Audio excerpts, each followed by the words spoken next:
Islamic audio book আপনাদের সামনে পরিবেশন করছে সিআইএ এর বিন লাদেন ইস্যু ইউনিটের প্রাক্তন প্রধান মাইকেল শোয়ার লিখিত ওসামা বিন লাদেন বইটির বাংলা অনুবাদ সাম্রাজ্যের ত্রাস বইটির অডিও বুক।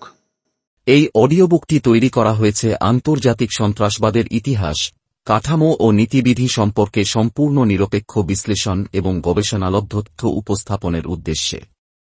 এতে কোনো অংশেই আমাদের চ্যানেল ইসলামিক অডিও বুক এর পক্ষ থেকে সন্ত্রাসী কর্মকাণ্ড বা উগ্রবাদের প্রশংসা, মহিমাকরণ বা উৎসাহ প্রদান করা হবে না। বাংলাদেশ সরকারের অ্যান্টি টেররিজম অ্যাক্ট 2009 সন্ত্রাসী বা উগ্রবাদী কার্যক্রমের পক্ষে কোনো ধরনের প্রচার বা মহিমাকরণ কঠোরভাবে নিষিদ্ধ, তবে ঐতিহাসিক ও নীতিনির্ভর আলোচনা আইনগতভাবে স্বীকৃত। ডিজিটাল নিরাপত্তা আইন 2018-তে অনলাইনে উগ্রবাদী প্রচারণা প্রতিরোধে প্রযোজ্য হলেও তথ্যভিত্তিক ও শিক্ষামূলক গবেষণা পর্যালোচনার ক্ষেত্রে কোনো বিশেষ বিধিনিষেধ আরোপ করে না।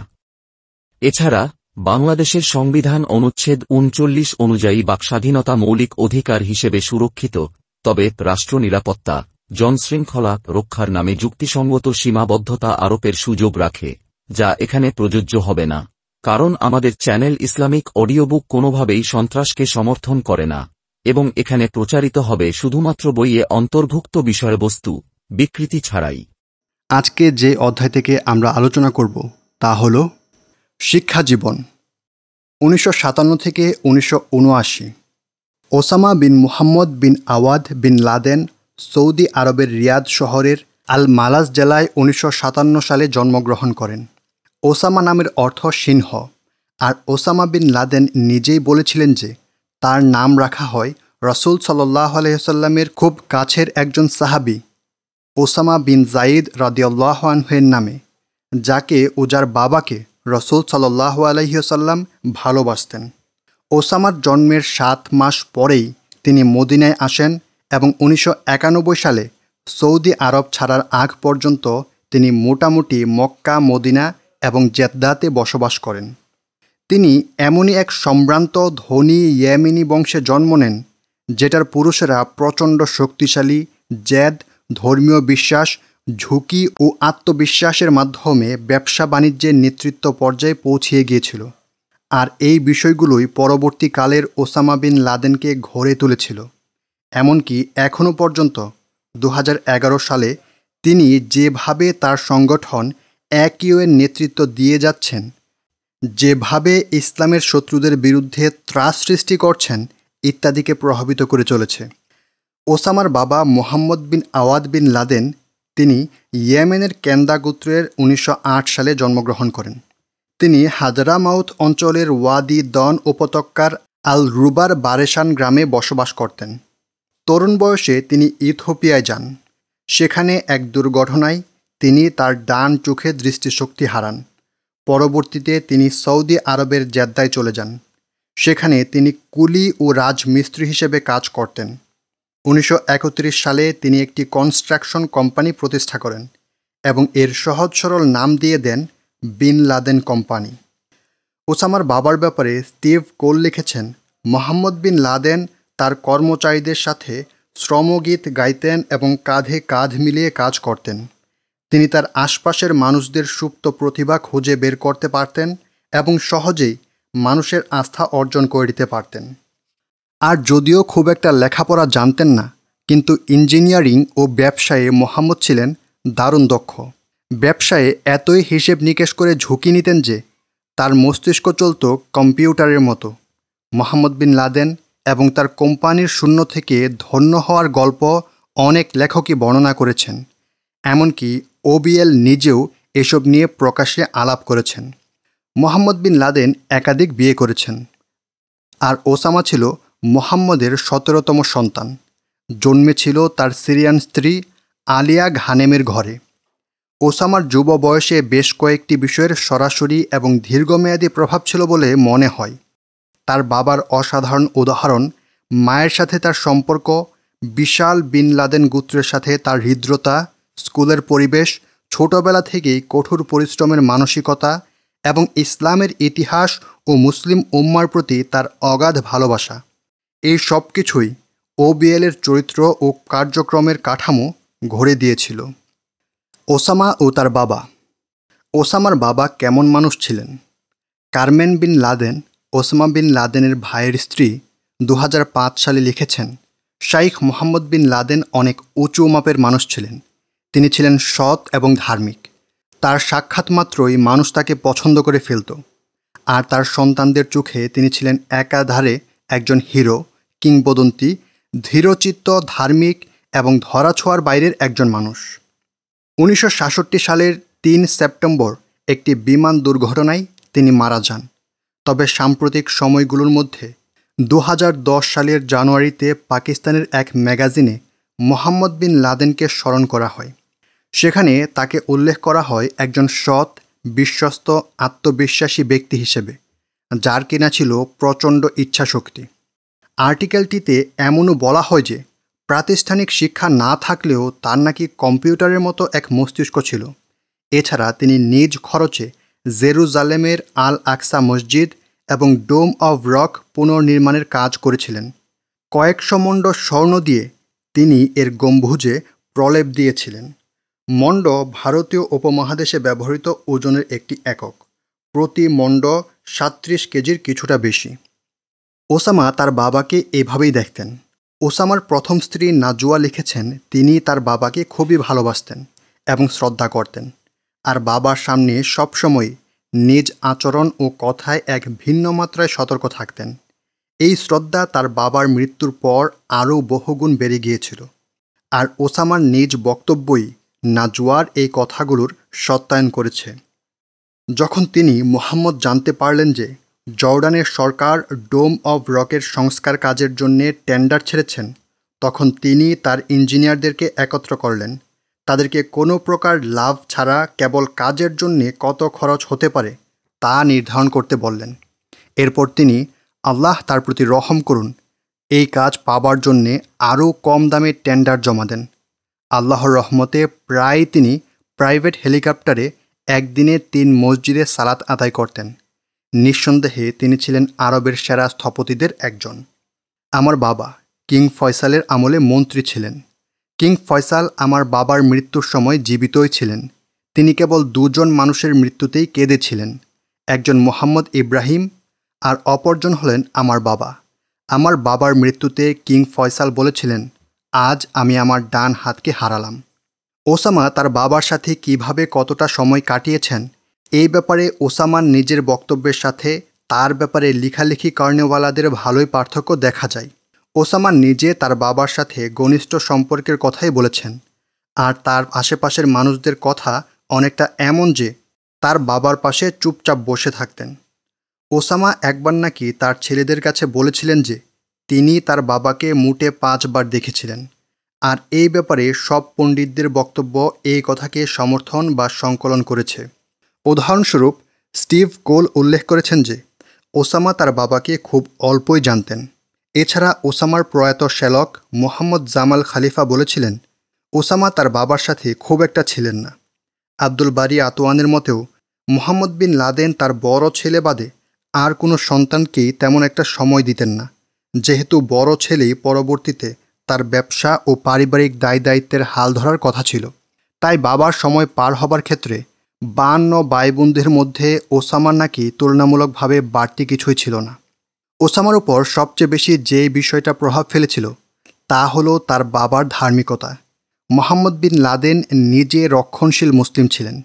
তিনি তার সন্তানদেরকে ওয়াহাবি ধারায় শিক্ষা দিয়েছিলেন, যা মূলত কঠোর ধার্মিকতার উপর প্রতিষ্ঠিত।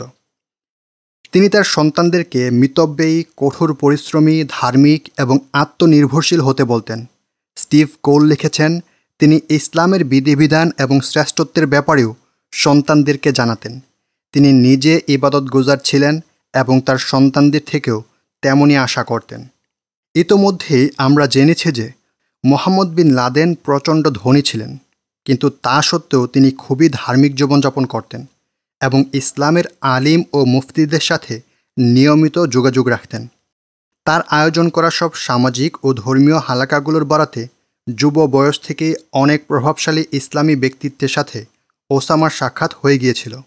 আর বাবার মৃত্যুর পর তার বড় ভাইরা এমন হালাকার আয়োজন করা জারি রেখেছিল। একজন উল্লেখ করেছিলেন, এই হালাকাগুলো ওসামার মধ্যে অল্প বয়স থেকেই এক ধরনের ধর্মীয় দায়িত্ববোধ গড়ে দিয়েছিল। বিশেষ করে ওসামার বাবা প্রায় প্রতি সন্ধ্যাতেই আলিম ও মুফতিদের সাথে বিভিন্ন বিষয়ে হালাকা করতেন। এছাড়াও বিন লাদেন পরিবারের ছিল অসংখ্য বাড়ি। সেগুলো সারা বছরই দেশ বিদেশ থেকে হাজ, উমরাহ কিংবা অন্য কোনো কাজে আগত গণ্যমান্য আলিম, মুফতি এবং নেতৃবৃন্দের মেহমানদারি লেগেই থাকত। এভাবে এই পরিবারের যোগাযোগ এক ভিন্ন মাত্রায় পৌঁছিয়ে গিয়েছিল, যা পরবর্তীতে ওসামার কাজে আসে। এই যোগাযোগের কিছু দৃষ্টান্তের মধ্যে ছিলেন পরবর্তী সময়ের আফগান নেতা বুরহানুদ্দিন রব্বানী ও আব্দুর রাউস এবং আব্দুর রসুল সাইয়াফ। এছাড়াও ছিলেন পাকিস্তানের সবচেয়ে বড় ইসলামী দল জামায়াতে ইসলামীর নেতা কাজী হুসাইন আহমদ সহ আরও অনেকে। এমন সব মানুষেরা 1979 সালে সোভিয়েত আগ্রাসনের আগের থেকেই ওসামার দিব্যি পরিচিত ছিল। দেশ বিদেশের উচ্চ পর্যায়ের আলিমদের সাথে স্রেফ ব্যক্তিগত পরিচয় ছাড়াও ওসামার জীবনের সেই সব দিনগুলো তার মনে আলিমদের জন্য এক গভীর শ্রদ্ধাবোধ তৈরি করে দিয়েছিল। বিশেষত মুসলিম সমাজ ব্যবস্থায় আলিমগণ যে অবদান রেখে থাকেন তার কারণে। কুরআন এবং হাদিস উভয়ে আলিমদেরকে একটি বিশেষ দায়িত্ব দেওয়া হয়েছে, তা হলো শাসকদেরকে সঠিক পথে ধরে রাখা। অবস্থা যাই হোক, আলিমেরা ক্ষমতাসীনদেরকে সত্য জানাতে বাধ্য। আর 90-এর দশকের আগ পর্যন্ত ওসামার চিন্তার মোটামুটি কেন্দ্রবিন্দুতে এমনটাই ছিল যে সমস্ত আলিমেরাই সম্মানের পাত্র, আর তাদের মধ্যেও যারা ইসলাম ও মুসলিমদের ভূমিগুলো প্রতিরক্ষায় অগ্রণী ভূমিকা পালন করেন তারা হলেন সর্বোত্তম। এক সুদীর্ঘ সময় জুড়ে তিনি এমন বিশ্বাসী আঁকড়ে ছিলেন, কিন্তু পরবর্তীতে যখন তার এহেন বিশ্বাসের চির ধরে তখন সেটার সাথে যেন আক্ষেপযুক্ত হয়ে যায়।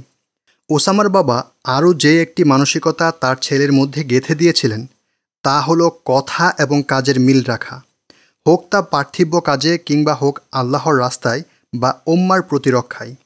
জিহাদি চেতনার ক্ষেত্রে ওসামা যাকে সবচেয়ে বেশি অনুসরণ করতেন সেটা আর কেউই নন, তার বাবা। 90-এর দশকের শেষের দিকে ওসামা বলেন, আমার বাবা প্রায়ই বলতেন যে তিনি তার 25 ছেলেকে জিহাদের জন্যেই বড় করেছিলেন। তিনি 40 বছর যাবৎ খলিফা ইমাম মাহাদির জন্যে অপেক্ষা করেছিলেন। ইমাম মাহাদির জন্যে তার বাবা $12 মিলিয়ন রেখে গিয়েছিলেন। ইসরায়েলের প্রতি মোহাম্মদ বিন লাদেনের এক তীব্র ঘৃণা ছিল। ওসামা বিন লাদেনের সাক্ষাৎকার নেয়ার পর পাকিস্তানি সাংবাদিক হামিদ মির জানিয়েছিলেন, 1966 সালে আরব ইসরায়েল যুদ্ধের পর ওসামার বাবা নাকি তার ইঞ্জিনিয়ারদেরকে ডেকে জিজ্ঞাসা করেছিলেন কোম্পানির বোলডোজারগুলোকে ট্যাঙ্কে রূপান্তর করা যায় কিনা। ওসামা বিন লাদেন নিজেই মিরকে এমন তথ্য দিয়েছিলেন। তার কথাবার্তা থেকে হামিদ মির এই উপসংহারে এসেছিলেন যে মোহাম্মদ বিন লাদেন ছিলেন খুবই প্রবল মাত্রায় ইসরায়েল বিরোধী, ইহুদি বিরোধী। মির ঠিকঠাক মনে করে থাকলে ওসামার ফিলিস্তিনপন্থী চিন্তাধারাও তার বাবা থেকে অনুপ্রাণিত ছিল। যদিও এই ব্যাপারে পরে আরও বিস্তারিত আলোচনা রয়েছে, তবে এখানে একটুখানি না বললেই নয়। আর তা হলো 13 শতকের সিরীয় আলিম তকিউদ্দিন ইমাম ইবনু তাইমিয়া রাহিমাহুল্লাহ এর প্রতি যুবক ওসামার গভীর শ্রদ্ধাবোধ, যার জন্ম এবং মৃত্যুসাল যথাক্রমে 1263 থেকে 1328। ইমাম ইবনু তাইমিয়া বহুবার সশস্ত্র জিহাদে অংশ নিয়েছিলেন এবং তৎকালীন খলিফার বিভিন্ন সিদ্ধান্তের সাথে মতবিরোধের জের ধরে জীবনের এক দীর্ঘ সময় কারাবরণও করেছিলেন। ইমাম ইবনু তাইমিয়া ও মুহাম্মদ বিন লাদেন প্রায় একই সুরে বলেছিলেন, তোমরা কি হাজিদের পানি সরবরাহ ও মসজিদুল হারামের খেদমতকে এমন ব্যক্তির সমান মনে করছো যে কিনা আল্লাহ ও শেষ দিবসের প্রতি ঈমান আনে এবং আল্লাহর রাস্তায় যুদ্ধ করে? তারা আল্লাহর দৃষ্টিতে সমান নয়, আর আল্লাহ জালিম লোকেদেরকে হিদায়াত করেন না।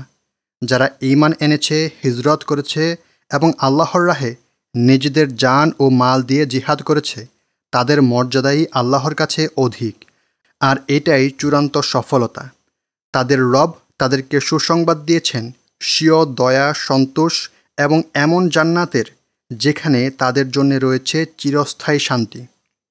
এগুলো ইমাম ইবনু তাইমিয়া কিংবা মুহাম্মদ বিন লাদেন কারও মনগড়া কথাবার্তা নয়, বরং এগুলো হলো পবিত্র কুরআনুল কারিমের সূরা তাওবা এর 19 থেকে 21 নং আয়াতের তর্জমা। অর্থাৎ এই বক্তব্যের ব্যাপারে কোনো মুসলিম দাবিদারই দ্বিমত করতে পারে না। স্বয়ং আল্লাহর আয়াতকে ইসলামের কোনো আলিম বা ব্যক্তিত্বের নিজস্ব দৃষ্টিভঙ্গিতে উপস্থাপন করা হয়ে গিয়েছে। লেখক মাইকেল শয়ার এই ব্যাপারটি হয়তো না জেনেই করেছেন, কিন্তু এত ডকুমেন্টিং, এত গবেষণার পরেও পবিত্র কোরআনুল কারিমের আয়াতকে চিনতে না পেরে নির্দিষ্ট ব্যক্তি বা দলের চিন্তাধারা ভাবা সত্যিই অবাক করা। তাছাড়া রেফারেন্স হিসেবেও আনা হয়েছে রুডলফ পিটার্সের একটি বই।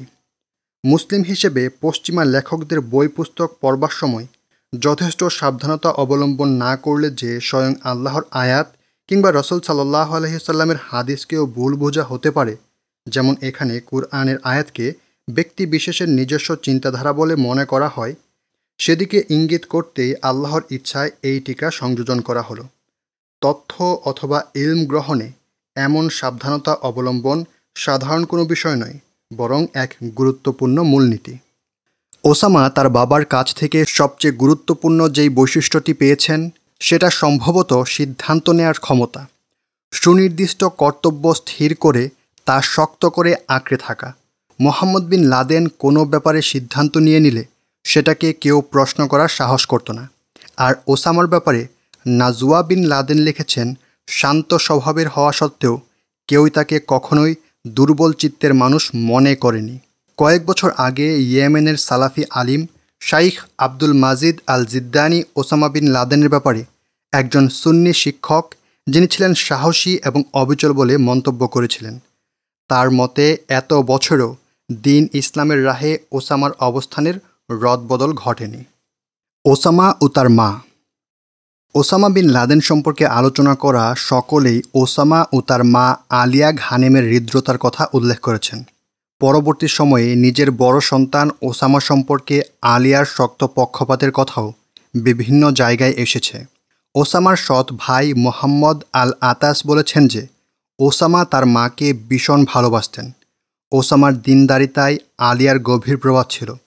আলিয়া বলেন, আমি অর্থাৎ ওসামার অন্তরে আল্লাহর প্রতি ভয় এবং ভালোবাসা নিবিদ্ধ করে দিতে চেয়েছিলাম, আর চেয়েছিলাম পরিবার পরিজন ও শিক্ষকদের প্রতি ওর শ্রদ্ধা ও টান তৈরি করে দিতে। বলাই বাহুল্য, সেগুলো করতে আমার খুব একটা ব্যাক পেতে হয়নি। মুসলিম বিশ্ব সম্পর্কে ওসামার জ্ঞানার্জনে আলিয়া ঘানেমের প্রভাব ছিল, তবে সেই প্রভাব ছিল কতটুকু তা বলা দুষ্কর। তিনি ছিলেন সিরিয়ার সেকুলার মধ্যবিত্ত পরিবারের মেয়ে, তবে তার বংশ ছিল ইয়েমেনি। ঘানেম পরিবার থাকত লাটাকিয়ায়, যেটা মূলত সমুদ্র তীরবর্তী একটি শহর, আর সেখানকার 3 লাখ বাসিন্দার বেশিরভাগই হল আলাউল ফিরকার। আলাউলদেরকে সুন্নিরা ঘৃণা করে, কিন্তু এরাই সিরিয়ার সরকার পরিচালনা করে আসছে। ঘানেম পরিবার নিজেরা অবশ্য আলাউই হওয়া অস্বীকার করে, আর মুহাম্মদ বিন লাদেনও নিঃসন্দেহে কোনো আলাউইকে তার পরিবারে আনার মতো মানুষ ছিলেন না। তারপরেও কিছু সমালোচনা ভেসে বেরিয়েছিল যে ওসামার মা নাকি সুন্নি ছিল না, আর ওসামার কিছু সৌদি সমালোচক জোর গলায় বলেন যে ওসামার মা আলাউই ছিলেন, আর সে কারণে মোহাম্মদ বিন লাদেন নাকি আলিয়াকে বিয়ে করেননি, বরং দাসী হিসেবে রেখেছিলেন। কিন্তু কোনোই সন্দেহ নেই যে এই ধরনের কথাবার্তা ওসামার বংশধারাকে খাটো করার জন্যে বানানো হয়েছে। বিন লাদেন পরিবারে আলিয়া এক ঘরে ধরনের কেউ ছিলেন বলে কোনো রকম প্রমাণ পাওয়া যায় না। সেটা ছাড়াও স্টিভ কোলু এই ব্যাপারে বেশ শক্ত যুক্তিতর্ক দেখিয়েছেন। আর কোলের মতো আমিও মনে করি বিন লাদেন পরিবারে কখনোই আলিয়াকে কোনো অংশে খাটো করে দেখা হতো না। মোহাম্মদ বিন লাদেনের অন্যান্য স্ত্রীদের চেয়ে আলিয়া পুরোপুরি আলাদা ছিলেন, এমনকি পরবর্তীতে নিজ স্বামীর কাছে তালাক চাইতেও পিছপা হননি। সৌদিতে থাকাকালীন সময়ে আলিয়া সৌদি নারীদের মতোই নিজেকে ঢেকে রাখতেন এবং সেভাবেই চলাফেরা করতেন, কিন্তু সিরিয়া, লেবানন কিংবা সৌদির বাইরে তিনি কিছুটা শিথিলতার সাথে পোশাক পরতেন। ওসামার স্ত্রী নাজওয়া বলেন, আলিয়া খালা সব দিক থেকেই অসাধারণ ছিলেন। যারাই তার সাথে মিশত সবাই তার আচার আচরণে অনেক অনুপ্রেরণা পেত।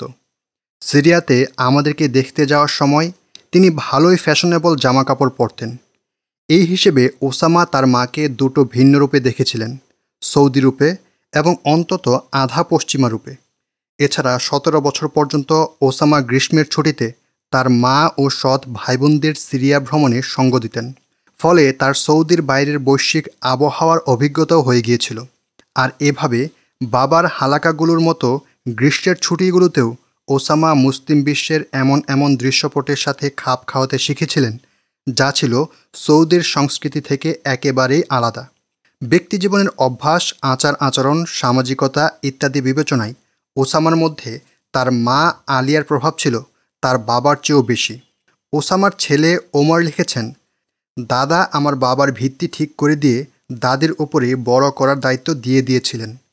তাই ওসামা কিভাবে বেড়ে উঠেছিল তা বুঝতে যেই কথাটুকুই মোটামুটি যথেষ্ট হয় তা হলো মোহাম্মদ বিন লাদেন ছক এঁকে দিয়েছিলেন আর আলিয়া সেই ছক অনুযায়ী ছেলেকে ঘরে তুলেছিলেন। তাছাড়া আলিয়া দানশীলতার জন্যে পরিচিত ছিলেন। নাজোয়া উল্লেখ করেন, তিনি কোনো পরিবারের কষ্টের কথা শোনা মাত্রই গোপনে সাহায্য করতে শুরু করতেন। যুবক ওসামার মধ্যেও এই গুণটি ছিল। তার এক বন্ধু একবার বলেছিল, ও যাই খরচ করত সবটাই করত গরিবদের সাহায্যে। সময় গড়াবার সাথে সাথে ওসামার নীরব দানশীলতার খ্যাতি চারদিকে ছড়িয়ে পড়ে।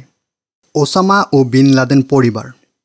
2008 সালের দিকে স্টিভ কুল উল্লেখ করেছিলেন যে ওসামা জনসম্মুখে কখনোই নিজ পরিবারকে গালমন্দ কিংবা তাদের সাথে সম্পর্ক ছিন্ন করেননি। তিনি জোর গলায় এটাও বলেছিলেন যে ওসামার পরিবারের দিক থেকে তার ব্যাপারে যেই সব কথা কিংবা অভিযোগের সুর শোনা যেত সেগুলো আদতে সৌদি সরকারের চাপের মুখে আসা বুলি ছাড়া কিছুই নয়। আর ওসামা তো নিজ পরিবার থেকে পরিত্যাজ্য হয়েও উল্টো পরিবারের প্রশংসাই করেছেন। 2000 সালের আগস্টে পাকিস্তানের এক ম্যাগাজিনকে তিনি বলেছেন, আমার পরিবার আমার জন্য দোয়া করে। কোনোই সন্দেহ নেই যে তারা অনেক প্রতিকূলতার মধ্যে দিয়ে দিন অতিবাহিত করছে, কিন্তু আল্লাহ তাদেরকে সেসব মোকাবেলার মতো সাহস দিয়েছেন, আলহামদুলিল্লাহ। এই বইটি লেখাকালীন সময়েও অর্থাৎ 2011 সালে ওসামা তার পরিবারের সদস্যদের থেকে শুরু করে এক সময়ের ভাই বন্ধু কারও সমালোচনা করেননি, যদিও তাদের এক বিরাট অংশ ঠিকই ওসামার সমালোচক বনে গিয়েছিল। তাদের মধ্যে ছিলেন প্রিন্স তুর্কি আল ফয়সাল, শাইখ সালমান আল আউদাহ, খালিদ আল বাতারফি, জামাল খাশোগি, আহমদ বদিব, তার শ্যালক মুহাম্মদ জামাল খালিফা এবং তার চতুর্থ ছেলে ওমর বিন লাদেন। অবশ্য কেউ কেউ এমনও সন্দেহ করে থাকে যে ওসামা নাকি বিশ্বাস করতেন নীতিভ্রষ্ট এই রাজতন্ত্রের পতন ঘটলে ইসলামী আদালতে সৌদি পরিবারের তো বিচার হতোই, সাথে তার সাবেক ভাই বন্ধুদেরও কাউকে কাউকে কাঠগড়ায় দাঁড়াতে হতো। ওসামা তার বিশাল পরিবার, যা কিনা মোহাম্মদ বিন লাদেনের স্ত্রী সন্তান আর নাতি নাতনিদের মিলে প্রায় 600 জন, সেখান থেকে ভালোবাসা ও গ্রহণযোগ্যতা ছাড়া বিপরীত কিছু পেয়েছেন বলে প্রমাণ পাওয়া যায় না। ওসামার সৎ ভাই বলেছেন যে ওসামা তার পারিবারিক পরিবেশ উপভোগ করতেন। এমনকি বাবার সাথে মায়ের তালাক হয়ে যাওয়ার পর মায়ের দ্বিতীয় স্বামী মোহাম্মদ বিন আতাসের 4 সন্তানের বড় ভাইয়ের দায়িত্ব পালন করতেও নাকি ওসামা দারুণ উৎসাহী ছিলেন। কারমেন বিন লাদেন লিখেছেন, ওসামা তার পরিবারের সাথে ভালোই মিশে যেতে পেরেছিলেন। আমি পরিবারের কাউকে কখনো ফিসফিসিয়েও বলতে শুনিনি যে ওসামার কোনো কথা বা আদৌ আচরণ অশ্রদ্ধাজনক হয়েছে কিংবা তার মধ্যে কোনো পরিবর্তন দেখা দিয়েছে। কারমেনের এই কথাগুলোই পরবর্তীতে ওসামার স্ত্রী নাজওয়ারও সমর্থন পাওয়া যায়। তিনি বলেছিলেন যে 1979 সালে আফগান জিহাদ শুরু হলে ওসামার তৎপরতায় পরিবারের কেউই তার সেই রাজনৈতিক সচেতনতা কিংবা দিনদারিতা নিয়ে ভ্রু কুঁচকায়নি। বিন লাদেন পরিবারের সবচেয়ে পশ্চিমা ছিলেন ওসামার সৎ ভাই ইয়াসলাম। এমনকি তিনিও 2006 সালের দিকে প্রকাশ্যে শপথ নিয়ে বলেছিলেন যে ওসামা কখনো আটক হয়ে গেলে তার আইনি লড়াইয়ের সমস্ত ব্যয়ভার বহন করবেন। ওসামা আর তার পরিবারের ব্যাপারে একটি বিষয় হলো ওসামা তার বাবার কোম্পানি থেকে এখনও অর্থাৎ 2011-তে মৃত্যুর আগ পর্যন্ত নিজের প্রাপ্য লভ্যাংশ পান কিনা এই বিতর্ক। 1994 সালের ফেব্রুয়ারিতে ওসামার সৌদি নাগরিকত্ব বাতিল হওয়ার পর তৎকালীন পরিবার প্রধান বকর বিন লাদেন ওসামার কার্যকলাপের প্রতি আফসোস ও ঘৃণা প্রকাশ করেন। তিনি গোটা পরিবারের হয়ে ওসামার সাথে সমস্ত সম্পর্ক ছিন্ন করার লিখিত ঘোষণা দেন। এর কিছু বছর পরেই এক প্রশ্নের উত্তরে ওসামা নিজ পরিবারের সাথে সম্পর্ক ব্যাখ্যা করেছিলেন এভাবে, রক্ত তো সবসময় পানির চেয়েও ঘন। পরে অবশ্য তিনি আরেক কথা বলে নিজ বক্তব্য ভারসাম্য করে দিয়েছিলেন। যেহেতু আগের কথার সাথে সৌদি প্রশাসনের প্রতি তার পরিবারের আনুগত্যের ব্যাপারে সন্দেহ সৃষ্টি হওয়ার সম্ভাবনা ছিল, তাই পাকিস্তানি সাংবাদিক রাহিমহুল্লাহ ইউসুফজাইকে তিনি বলেছিলেন যে তিনি পরিবারের ব্যবসা থেকে তার অংশ পান না। তবে এই ব্যাপারটিতে কারমেন বিন লাদেনের বক্তব্য উল্লেখ করার মতো। তাও খেয়াল করতে হবে, কারমেন তার স্বামী ইয়াসলামের অর্থাৎ ওসামার সৎ ভাইয়ের সাথে মারাত্মক পর্যায়ে ডিভোর্স যুদ্ধ করার পরেও এমন কথা বলেছিলেন। 2004 সালে কারমেন বলেছিলেন, একজন বিন লাদেন কখনোই তার ভাইদের থেকে ছিন্ন হওয়ার নয়, তা ব্যবসা কিংবা যে কোনো কিছুতেই হোক না কেন। আমার বিশ্বাস করতে কষ্ট হয় বিন লাদেনরা ওসামাকে পুরোপুরি ত্যাগ করেছে। কারমেন আরও বলেছিলেন, ভাই যাই করুক না কেন সে ভাই থেকে যায়। কারমেনের বক্তব্য যে আদতে বিন লাদেনকে চাপে ফেলার উদ্দেশ্যে ছিল না, সেটা দেখাতে সাদ আল ফাকিহের বক্তব্য উল্লেখ করছি। সাদ ছিলেন সৌদির ইসলামী সংস্কার আন্দোলনের তথা সাহুয়া এর লন্ডন ভিত্তিক কার্যক্রমে ওসামার এক সময়ের সহযোদ্ধা। তিনি বলেন, ইসলামী পরিবারগুলোর কাঠামোর একটি চমৎকার ব্যাপার রয়েছে। আপনাকে নিজ পরিবারের সদস্যদেরকে অবশ্যই সাহায্য করতে হবে। বিন লাদেন পরিবারকে তো ওইসব বাধ্য হয়ে বলতে হয়েছে যে তারা ওসামার সাথে সম্পর্ক ছিন্ন করেছে, কিন্তু তারা আসলে ওসামাকে শ্রদ্ধা করে, ভালোবাসে। আমি এমনটা দাবি করছি না যে কথাগুলো একেবারে প্রকাশ্যে বিন লাদেনের ক্ষেত্রেই সত্য, কিন্তু তাদের অধিকাংশই অন্যের মালিকানাধীন অর্থ, এক্ষেত্রে বাবার ব্যবসা থেকে অর্জিত ওসামার অংশ ফিরিয়ে দিতে বদ্ধপরিকর, কেননা সেটাকে তারা নিজেদের কাছে রেখে দেওয়াকে গর্হিত পাপ মনে করে। সম্পদ তার মালিকের কাছে ফিরিয়ে দিতেই হবে। স্কুল জীবন। মোহাম্মদ বিন লাদেনের সন্তানদের মধ্যে কেবল ওসামাই পুরো পড়াশোনা আরবে করেছিলেন, ফলে কোনোরকম পাশ্চাত্য স্কুলিং কিংবা দীর্ঘ সময় পৃথিবী ভ্রমণের কোনো প্রভাব তার উপর পড়েনি। এই বিষয়টি কি তাহলে এটাই ইঙ্গিত করে যে তার মানসিকতা কেবল ইসলামী মূলনীতিতেই গড়ে উঠেছিল? উত্তরটা হ্যাঁ, আবার নাও। লেবানিজ এক স্কুলে অল্প কিছুদিন পড়ার খুবই ক্ষীণ সম্ভাবনাটা বাদে ওসামা আরবের বাইরের কোনো স্কুলে পড়েননি ঠিকই, কিন্তু তিনি কেবল ইসলাম ধর্মের উপর পড়াশোনার জন্যেই স্কুলে যাননি। ছাত্র জীবনেরই কোনো একটি সময়ে ওসামার মধ্যে কোরআন, সুন্নাহ ও ইসলামী ইতিহাসের ব্যাপারে তীব্র আগ্রহ জন্ম নেয়। সেই আগ্রহই একসময় তার জ্ঞানের গভীরতার বিষয়ে পরিণত হয়, আর সেই আগ্রহ ও জ্ঞান একসময় তার একাডেমিক পড়াশোনাকেও ছাড়িয়ে যায়। তার লেখা ও বক্তব্যের ব্যাপারে গভীরভাবে পড়াশোনা করা এক গবেষক উল্লেখ করেছিলেন, ওসামা তার কথাবার্তায় মাথা ঘোরানো মাত্রায় কুরআন, সুন্নাহ এবং ইতিহাসের রেফারেন্স দেন। আর ওসামার কাজ নিয়ে প্রাথমিক মাত্রায় জ্ঞানার্জন করা যে কেউ একই উপসংহারে এসেই থামবেন। ওসামা বিন লাদেন তার এই আন্দোলনকে ইসলামের ইতিহাসের কোনো বিচ্ছিন্ন আন্দোলন মনে করেন না, বরং একে ইসলামের আবহমানকাল ধরে চলে আসা মূল ধারার আন্দোলনের ধারাবাহিকতা মনে করেই তিনি কুরআন, সুন্নাহ ও পূর্ববর্তীদের থেকে প্রয়োগযোগ্য দলিল দিয়ে দেন। আর বলাই বাহুল্য, ইসলামী বিশ্বে সঠিক সিদ্ধান্ত গ্রহণের মাপকাঠিও এটাই, অর্থাৎ কুরআন, সুন্নাহ এবং পূর্ববর্তীদের কথা কাজ থেকে প্রয়োগযোগ্য দলিল আনা। নবী মুহাম্মদ সাল্লাল্লাহু আলাইহি ওয়াসাল্লামের যুদ্ধ বিগ্রহ, কথা কিংবা কাজ থেকে ওসামা যেসব দলিল দেন তা আদৌ নিজেকে নবীর সাথে তুলনা করার জন্য নয়, যেমনটা পশ্চিমের কিছু গোয়ার লেখকেরা অবজ্ঞা ভরে লিখে বেড়ায়, বরং তিনি নিজের কথা ও কাজের পক্ষে ইসলামী মাপকাঠি অনুসরণ করে উপযুক্ত দলিল আনেন, যাতে তিনি কি অর্জন করতে চাইছেন তা বোঝানো সম্ভব হয়। তাছাড়া ধর্মপ্রাণ মুসলিমেরা যে কোনো ক্ষেত্রেই তাদের রাসূল মুহাম্মদ সাল্লাল্লাহু আলাইহি সাল্লামের কাজকে নিজেদের জন্যে আদর্শ হিসেবে মনে করে থাকেন এবং তার কাজের সাথে মিলে যাওয়া কাজকে তারা প্রশংসাযোগ্য মনে করেন। কোনো মুমিনই এই ব্যাপারে দ্বিমত করবে না যে রাসূল সাল্লাল্লাহু আলাইহি সাল্লাম হলেন সর্বযুগের সর্বশ্রেষ্ঠ মানুষ এবং সমস্ত মুসলিমদের আদর্শ। সবশেষে ওসামার কুরআন, সুন্নাহ এবং ইসলামী ইতিহাস থেকে দলিল দেওয়ার বিরুদ্ধে রাষ্ট্রীয় অর্থায়নের অনেক আলিমেরাও ব্যাপক সমালোচনা করেছেন।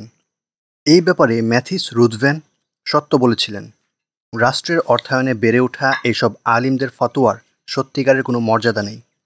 মুহাম্মদী আবেদনের অর্থাৎ যেই দলিল ওসামা ব্যবহার করেন তার সাথে এইগুলোর কোনো তুলনাই চলে না। একদিকে মুহাম্মদ সাল্লাল্লাহু আলাইহি সাল্লাম মুসলিমদের বিশ্বাসে এমন একজন আদর্শ নেতা যিনি ছিলেন একাধারে ধর্মীয় থেকে রাষ্ট্রীয় সংস্কারক, আর আরেকদিকে দুর্নীতিবাজ প্রশাসনের ছত্রছায়ায় থাকা এইসব মানুষ। ওসামার দেয়া দলিলের পাশাপাশি তুলনা করলে এরাই যেন ইসলামী মেজাজের সরল পথ থেকে বিচ্যুত হয়ে গিয়েছে বলে মনে হয়। ওসামা বিন লাদেনের হাই স্কুল এবং কলেজ পর্যায়ে লেখাপড়ার খুব একটা ডকুমেন্ট নেই, কিন্তু তা যাই হোক, যুবক বয়সের এক পর্যায়ে তিনি কোরআন সুন্নাহ ও ইসলামী ইতিহাসের উপর আগ্রহী হয়ে ওঠেন এবং এইসব নিয়ে ব্যাপক পড়াশোনা করতে শুরু করেন। এভাবে সময় গড়াতে গড়াতে একসময় তিনি এইসব নিয়ে এবং এইগুলোর প্রয়োগে যথেষ্ট পাণ্ডিত্য অর্জন করেন। রাসূল সাল্লাল্লাহু আলাইহি ওয়াসাল্লামের জীবনী ছাড়াও মুসলিম জাতি অর্থাৎ উম্মাহ ও ইসলামের ইতিহাসের গুরুত্বপূর্ণ ব্যক্তিবর্গ যেমন রাসূলের সাহাবাগণ, ইমামগণ, ফকিহগণ, ইসলামের বিভিন্ন সামরিক ব্যক্তিত্ব যেমন সাহাবী খালিদ বিন ওয়ালিদ রাদিয়াল্লাহু আনহু, নুরুদ্দিন জঙ্গি এবং বিশেষ করে সালাহ উদ্দিন আল আইয়ুবির মতো ব্যক্তিত্বদেরকে ওসামার মতাদর্শে ঘুরে ফিরেই খুঁজে পাওয়া যায়। মার্ক লং উল্লেখ করেছেন, বিশেষত যুদ্ধের ক্ষেত্রে ওসামা বিন লাদেন রাসূলের ইসলাম রক্ষার আদর্শকে সচেতনভাবে গ্রহণ করে নিয়েছিলেন। ইতিমধ্যেই উল্লেখ করেছি যে ওসামা ইসলামের পূর্ববর্তী ইতিহাসের এবং কুরআন সুন্নাহের ব্যাপারে দারুণ সচেতন এবং তিনি সততার সাথে তার নিজের এবং আল কায়দার কর্মপন্থাকে উপযুক্ত দলিলের আলোকে সামঞ্জস্য করে দেখিয়ে দিতেন। উদাহরণস্বরূপ, যুবকদেরকে জিহাদে আগ্রহী করে তোলার জন্যে তিনি সালাহ উদ্দিনের উদ্যমকে তাদের সামনে তুলে ধরতেন। ৯/১১ আক্রমণের ঠিক আগের সময়টার এক বক্তব্যে তিনি বলেছিলেন, আজ সমস্ত মুসলিমেরাই আরেকজন সালাহ উদ্দিন আইয়ুবির অপেক্ষায় রয়েছেন, যিনি ওদের অর্থাৎ ইহুদি ও খ্রিস্টানদের হাত থেকে এই পবিত্র ভূমিকে অর্থাৎ জেরুজালেমকে আবারও মুক্ত করবেন। আমি আপনাদের সবাইকেই একজন সালাহ উদ্দিন আইয়ুবি মনে করি, যার হাতের দিগ্বিজয়ী তরবারি থেকে কুফফারদের রক্ত ঝরে। আমি এমন একজন সালাহ উদ্দিনের আগমনের আশা করি, যাকে দেখে আমাদের হৃদয়ে মননে নবী সাল্লাল্লাহু আলাইহি ওয়াসাল্লামের যুদ্ধের কথা স্মরণ হয়ে যাবে। প্রাতিষ্ঠানিক আনুষ্ঠানিকতার দিকে দেখলে ওসামা বিন লাদেন জেদ্দার স্বনামধন্য আস-সাগির মডেল স্কুলে পড়েছিলেন। এটি শুধু ছেলেদের জন্য পরিচালিত একটি K-12 স্কুল, অর্থাৎ যেই সব স্কুলে কিন্ডারগার্টেন থেকে দ্বাদশ শ্রেণী পর্যন্ত শিক্ষা কার্যক্রম চলে। এখানে সৌদির সব উচ্চবিত্ত পরিবারের সন্তানেরা পড়াশোনা করে, এমনকি রাজ পরিবারের সন্তানেরাও। এই স্কুলকে কিং ফয়সাল যুবরাজ থাকাকালীন সময়ে অর্থায়ন করেছিলেন। স্টিভ কোল লিখেছেন যে আস-সাগির স্কুলটি ফয়সালের বিজ্ঞান ও পশ্চিমা ধাঁচের শিক্ষাদীক্ষার প্রতি আগ্রহের ইঙ্গিত দেয়। স্কুলটির অর্থায়নের উদ্দেশ্য ছিল তরুণদেরকে রাজ্যের জন্য আধুনিক ধারার অর্থনীতির উপযোগী করে গড়ে তোলা। ওসামা বিন লাদেন 1968 সালে 11 বছর বয়সে এই স্কুলে ভর্তি হন। তার স্কুলে প্রায় 60 জনের মতো ছাত্র ছিল। 1976 এই ওসামা এখান থেকে গ্র্যাজুয়েশন করেন। হিসেবে সেটা ছিল ওসামার প্রথম বিয়ের 2 বছর পর। স্কুলে থাকাকালীন তিনি গণিত, ইতিহাস, ইংরেজি, ধর্ম, জীববিজ্ঞান, আরবি ও অন্যান্য সব চাহিদাসম্পন্ন বিষয়ে পড়াশোনা করেছিলেন। ওসামা তার স্কুল উপভোগ করেছেন। স্কুলের সাথে কিং ফয়সালের সম্পৃক্ততা নিয়েও তিনি আনন্দিত ছিলেন। সত্য বলতে ওসামা যে গুটি কয়েক সৌদি বাদশাদের প্রশংসা করেছেন, তাদের মধ্যে কিং ফয়সাল ছিলেন একজন। স্কুলের জন্যে তিনি ব্রিটিশ স্টাইলে ইস্ত্রি করা শার্ট আর ছাইরঙা ট্রাউজার পরতেও সংকোচ করতেন না। তার স্ত্রী নাজুয়া স্মৃতিচারণ করেছিলেন যে তিনি প্রতিদিন সকালে আগ্রহের সাথে স্কুলের জন্য প্রস্তুত হতেন। নিজ পোশাক আশাকের ব্যাপারে তিনি দারুণ সচেতন ছিলেন। আস-সাগিরে ওসামার দুটো বিষয় মনোযোগ দেওয়ার মতো। এক হলো সেখানে তিনি কেমন পড়াশোনা করেছেন, আর অপরটি হলো স্কুলের ছাত্র হিসেবে তার আচার আচরণ। আগেই উল্লেখ করা হয়েছে যে ওসামাকে বুদ্ধিবৃত্তিকভাবে খাটো করে চিত্রায়ন করা হলো সৌদি ন্যারেটিভের ভিত্তি। আর আস-সাগিরে ওসামার ছাত্রজীবন এবং সেখানে তার পারফরমেন্স সম্পর্কে আমরা সবচেয়ে বেশি তথ্য পাই পিটার বার্গেনের লেখা অপরিহার্য একটি বই the Osama bin Laden I know থেকে। লেখক বইটিতে আস-সাগিরে ওসামার ইংরেজি শিক্ষক ব্রায়ান শাইলারের একটি সাক্ষাৎকার উল্লেখ করেছেন। সেই সাক্ষাৎকারে শাইলার বলেছিলেন, স্কুলটি আরবের পুরনো অন্য সব কুরআন ভিত্তিক মাদ্রাসার মতো ছিল না। এটির পুরোপুরি নিজস্ব এক ধাঁচ ছিল। এখানেই শেষ নয়, তিনি শিক্ষক হিসেবে ছাত্র ওসামা বিন লাদেনের মূল্যায়ন করে যেই চিত্র এঁকেছিলেন, সেই হিসেবে তাকে খাটো করে দেখার নিঃসন্দেহে ভ্রান্তি। শাইলারের স্মৃতিচারণে ওসামা ছিলেন উদ্ধৃতি শুরু হচ্ছে।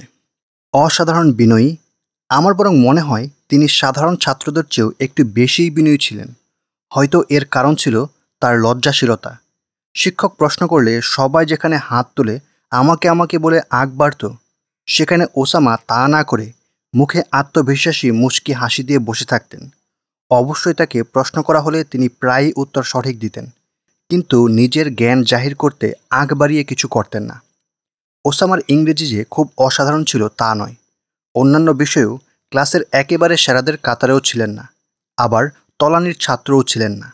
কিন্তু এর মানে আবার এই নয় যে তিনি আরবদের হিসেবে মধ্যমমানের ছাত্র ছিলেন। এটা মাথায় রাখতে হবে যে আস-সাগির পুরো দেশটির সেরা দুটি স্কুলের একটি ছিল। অতএব এখানকার মধ্যম মানও হল পুরো দেশের সেরা 50 জন ছাত্রদের একজন হওয়ার মতো। সহজ ভাষায়, ওসামা আস-সাগিরের মধ্যে খুব উজ্জ্বল ছিলেন না ঠিক, কিন্তু বয়সের হিসেবে শিক্ষা দীক্ষায় তিনি রাজ্য সেরা 50 জনের মধ্যে থাকার মতোই মেধাবী ছিলেন। উদ্ধৃতি শেষ হচ্ছে। ওসামা বিন লাদেনের ব্যাপারে আমার ব্যক্তিগত উপলব্ধি এবং পশ্চিমে তার নেতৃত্বাধীন আন্দোলনকে যেই দৃষ্টিতে দেখা হয়, সেই হিসেবে তার ছাত্রজীবনের দ্বিতীয় গুরুত্বপূর্ণ বিষয়টি বোধহয় ছিল স্কুলের পরের সময়টার তার ধর্মীয় হালাকায় অংশ নেয়া। যারাই ওসামা বিন লাদেন সম্পর্কে কলম ধরেছেন, তারাই একজন সিরিয়ান জিম শিক্ষকের ব্যাপারে উল্লেখ করেছেন। তিনি সম্ভবত মুসলিম ব্রাদারহুডের প্রাক্তন সদস্য ছিলেন, আর তিনিই নাকি সেই হালাকা পরিচালনা করতেন। হালাকায় প্রথমে কুরআন আর তারপরই রাসূল সাল্লাল্লাহু আলাইহি ওয়াসাল্লামের হাদিস থেকে বিভিন্ন বিষয়ে আলোচনা হতো। স্টিভ কোল অবশ্য সেই হালাকাকে অনেকটা আধাগুপ্ত সংগঠনের মতো করে চিত্রায়ন করেছেন, যেখানে নাকি ওসামা সর্বপ্রথম সশস্ত্র জিহাদের বিভিন্ন দিক সম্পর্কে প্রাতিষ্ঠানিক ধারণা লাভ করেন। এখানে দুটো পয়েন্ট না আনলেই নয়। প্রথমত, আস-সাগিরের কারিকুলামে অন্যান্য বিষয়ের পাশাপাশি ধর্মীয় শিক্ষাও অন্তর্ভুক্ত ছিল। অতএব কুরআন, হাদিস কিংবা ইসলামের সশস্ত্র জিহাদের ব্যাপারে ধারণার জন্য ওসামার কোনো স্কুল পরবর্তী সংগঠনের প্রয়োজন ছিল না। দ্বিতীয়ত, ওসামা নিয়মিত মসজিদে তো যেতেনই, তার উপর আবার তার পরিবারের মেহমানদারির কারণে পুরো মুসলিম বিশ্বের প্রখ্যাত সব আলিম ও মুফতিদের সাথে তার নিয়মিতই দেখা সাক্ষাৎ হতো। আর তাই এমন উপসংহার টানা নিতান্তই ভুল হবে যে তিনি স্রেফ ওই স্কুল পরবর্তী হালাকা থেকেই সশস্ত্র জিহাদ সম্পর্কে কিছু ধারণা পেয়েছিলেন। উপরে যে 4টি উৎসের কথা উল্লেখ করা হয়েছে, সেগুলোই ওসামার এটা বোঝার জন্য যথেষ্ট ছিল যে জিহাদ হলো সশস্ত্র ইবাদত, কেননা কুরআন আর সুন্নাহতে জিহাদকে সেভাবেই উল্লেখ করা হয়েছে। আমেরিকা সহ বেশ কিছু পশ্চিমা প্রশাসনিক কর্মকর্তা, সাংবাদিক ও ঐতিহাসিকেরা বলার চেষ্টা করে যে জিহাদ নাকি আসলে সামরিক কিছু না, বরং জিহাদ নাকি প্রত্যেক মুসলিমের স্বীয় প্রবৃত্তি এবং চাহিদাকে নিয়ন্ত্রণ করার যাবতীয় প্রচেষ্টা, অর্থাৎ নফসের জিহাদ। এই ব্যাপারটা পশ্চিমাদের মাথায় ঢুকেছে সৌদির কিছু দরবারি মুফতিদের কারণে, যারা সবসময়, বিশেষত 9/11-এর পরে, জিহাদকে এমন অসামরিক ধরনের অর্থাৎ অন্তরের ইবাদত হিসেবে চিত্রায়নের সর্বাত্মক প্রচেষ্টা চালিয়েছেন। তো এই সমস্ত লোকেরা রাসূল সাল্লাল্লাহু আলাইহি ওয়াসাল্লামের হাদিসের রেফারেন্স দেন, যেখানে তিনি সাল্লাল্লাহু আলাইহি ওয়াসাল্লাম ছোট ও বড় জিহাদের কথা বলেছেন। সেই হাদিসে বড় জিহাদ বলতে নিজের প্রবৃত্তির সাথে লড়াইকে, আর ছোট জিহাদ বলতে সামরিক কর্মকাণ্ডকে বোঝানো হয়েছে। কিন্তু এগুলো একেবারেই অযৌক্তিক কথাবার্তা, কেননা প্রথমত, যেই কুরআনকে স্বয়ং আল্লাহ ফেরেশতা জিবরাইল আলাইহিস সালামের মাধ্যমে মুহাম্মদ সাল্লাল্লাহু আলাইহি সাল্লামের কাছে নাজিল করেছেন, তার যত স্থানে জিহাদের উল্লেখ রয়েছে, তার সবকটাতেই সামরিক যুদ্ধকেই বোঝানো হয়েছে। আর দ্বিতীয়ত, উল্লেখিত হাদিসটির সনদও খুব শক্তিশালী নয়। ফুটনোট থেকে প্রফেসর পিটার্স উল্লেখ করেছেন, অনেক ইসলামপন্থী বিশ্বাস করে যে দরবারি মুসলিম এবং পাশ্চাত্য লেখকদের এই হাদিসকে ক্রমাগত উল্লেখ করার উদ্দেশ্য হল মুসলিমদের লড়াকু মনোবলকে দুর্বল করে দেয়া। এছাড়াও শাইখ আবদুল্লাহ আজ্জাম অনেক খ্যাতিমান ইসলামী আলিমদের উদ্ধৃতি দিয়েছেন, যারা বলেছেন যে এই হাদিসটির মান দুর্বল হতে জাল সীমার মধ্যে।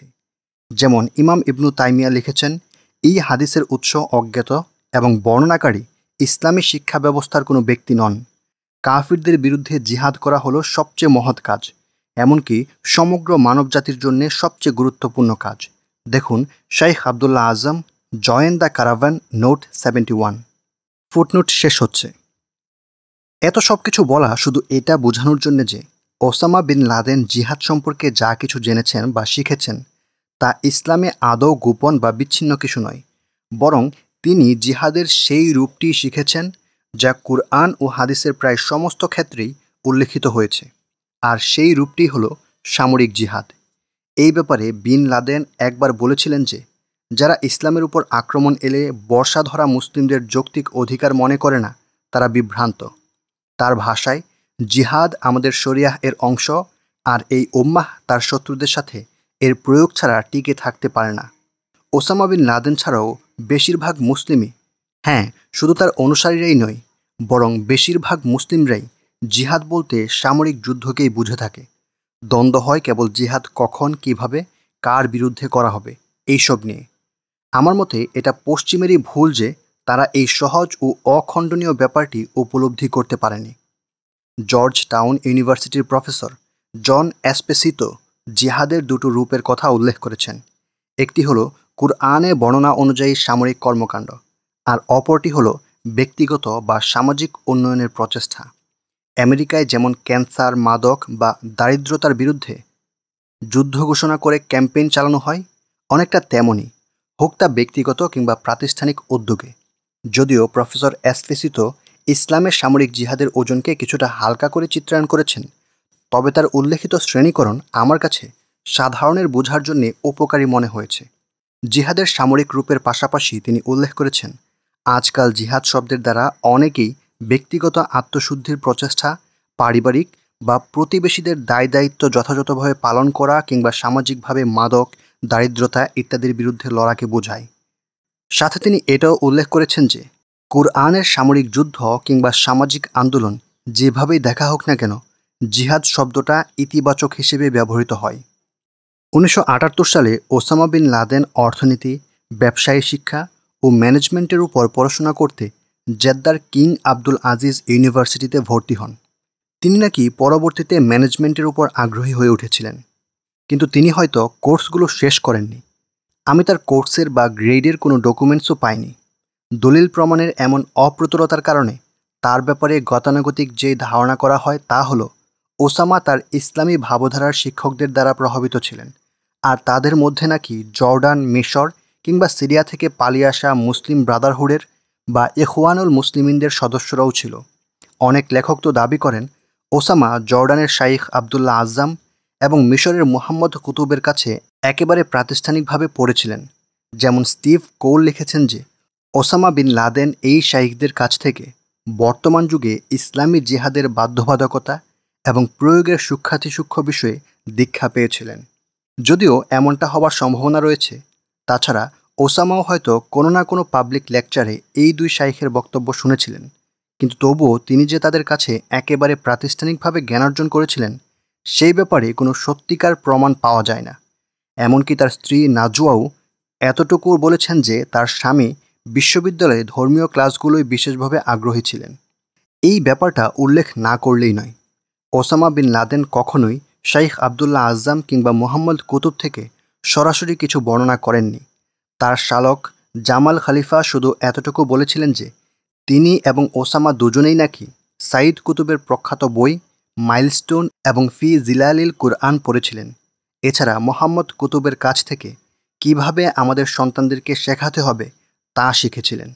স্টিভ কোল দাবি করেন যে ওসামা 70-এর দশকের শেষের দিকে মুহাম্মদ কুতুবের যেই বিষয়গুলোর সংশোধন প্রয়োজন বইটি পড়েছিলেন, যেখানে মূলত নেককার নয় এমন মুসলিম শাসকদেরকে ছুঁড়ে ফেলতে বলা হয়েছে। তবে ওসামা বিন লাদেন প্রকাশ্যে মুহাম্মদ কুতুবের এই বইটি সহ আরেকটি বই আমরা কি মুসলিম সবাইকে পড়তে বলেছিলেন। ওসামা বিন লাদেনের সাথে আবার সৌদি শাইখ সফর আল হাওয়ালিরও ভালো বন্ধুত্ব ছিল, আর সফর আল হাওয়ালির থিসিসের শিক্ষক ছিলেন মুহাম্মদ কুতুব। সেই সুবাদেও মুহাম্মদ কুতুবের দ্বারা ওসামা প্রভাবিত হওয়ার সম্ভাবনা রয়েছে। অর্থাৎ কুতুব ভ্রাতাদ্বয় এবং ইমাম ইবনু তাইমিয়ার বইপত্র অধ্যয়ন করে ওসামা বিন লাদেন মুসলিম হিসেবে নিজের এই দায়িত্ব সম্পর্কে ভালোই জেনে গিয়েছিলেন যে বেদিন শাসকদের বিরুদ্ধে যুদ্ধ করতে হবে। আর এটা হলো 1986-তে ওসামার সাথে আইমান আল জাওয়াহিরির দেখা হওয়ারও আগেকার কথা। অথচ সৌদি ন্যারেটিভের ঘোল গিলে এখনও মাঝে মাঝে অনেকেই এমনটা আওড়ায় যে ডক্টর জাওয়াহিরিই নাকি সর্বপ্রথম ওসামাকে এসব শিখিয়েছিলেন। কোটিপতি শ্রমিক। ওসামা বিন লাদেনের নিজের দাবি অনুযায়ী তিনি ছোটবেলা থেকেই তার বাবার কোম্পানিতে সময় দিতেন।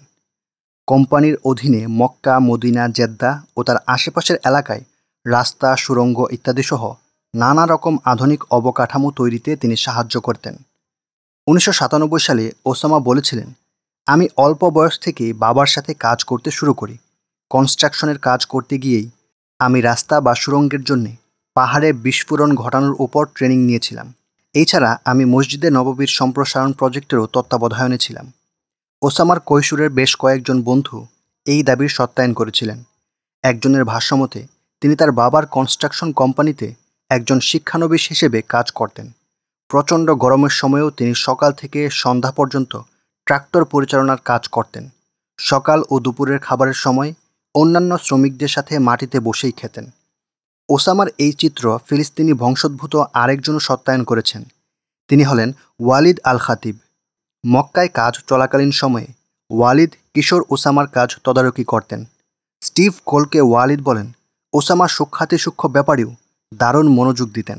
তার কারিগরি দক্ষতা ছিল অবাক করা। কারিগরি কোনো সমস্যা দেখা দিলে সেগুলো তিনি নিজেই সমাধা করতে পছন্দ করতেন। আল খাতিব আরও উল্লেখ করেছেন যে ওসামা বিন লাদেন ইঞ্জিনিয়ারিং এবং ভবন ধ্বংসের মতো জটিল সব ব্যাপার নিয়ে কাজ করতেন। এছাড়া কোনো স্থাপনা ধ্বংসের জন্যে সেটির কাঠামোগত দুর্বলতার অংশ নিয়েও তার পড়াশোনা ছিল। নিঃসন্দেহে তা এমন এক জ্ঞান যা 2001-এর পরিকল্পনায় কাজে এসেছিল। পরবর্তীতে ওসামা যখন সর্বপ্রথম সুপারভাইজিংয়ের দায়িত্ব পান, তখন তাকে এক বিশাল শ্রমিক দলের ব্যবস্থাপনা করতে হয়েছিল। সেই শ্রমিকদের মধ্যে মিশরীয়, ফিলিস্তিনি, কুয়েতি, জর্ডানি, বাংলাদেশি, ইয়েমেনি, পাকিস্তানিরা ছাড়াও আরও অনেক দেশের মানুষই ছিল। বলাই বাহুল্য, তিনি সফলতার সাথেই এই বিরাট দলের ব্যবস্থাপনার দায়িত্ব আঞ্জাম দেন। পড়াশোনা আর বাবার কোম্পানির কাজ একত্রে চালানোর কারণে ওসামা অচিরেই কাজ পাগলা হিসেবে খ্যাত হয়ে যান। 1974 সালের দিকে তিনি তার মামাতো বোন নাজুয়া গানেমকে বিয়ে করেন। আর 1978-এর মধ্যেই এই দম্পতি দুটি ছেলে সন্তানের অধিকারী হয়ে যান। নাজুয়া লেখেন, তিনি শ্রমিকদের কাঁধে কাঁধ মিলিয়ে সব ভয়ঙ্কর ও ঝুঁকিপূর্ণ কাজ করতেন। পাহাড়ের বুক খুঁড়ে রাস্তা বানানোর জন্য ব্যবহার হওয়া ভারী মেশিন সহ সব বড় বড় যন্ত্রপাতি তিনি চালাতে জানতেন।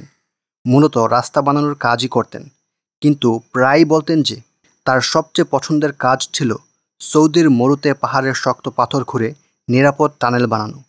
কঠোর পরিশ্রম করে বিন লাদেনের পরিবারের বৈশিষ্ট্য, আর ওসামা এই বৈশিষ্ট্যে পরিবারের অনেককেই ছাড়িয়ে গিয়েছিলেন। খালিদ আল বাতারফি বলেন, বিন লাদেনরা এমনই, তাদের প্রত্যেকেই পড়াশোনার পাশাপাশি কাজ করতেন ঠিক, কিন্তু ওসামা অন্যান্য বিন লাদেনদের থেকে কিছুটা ভিন্ন ছিলেন।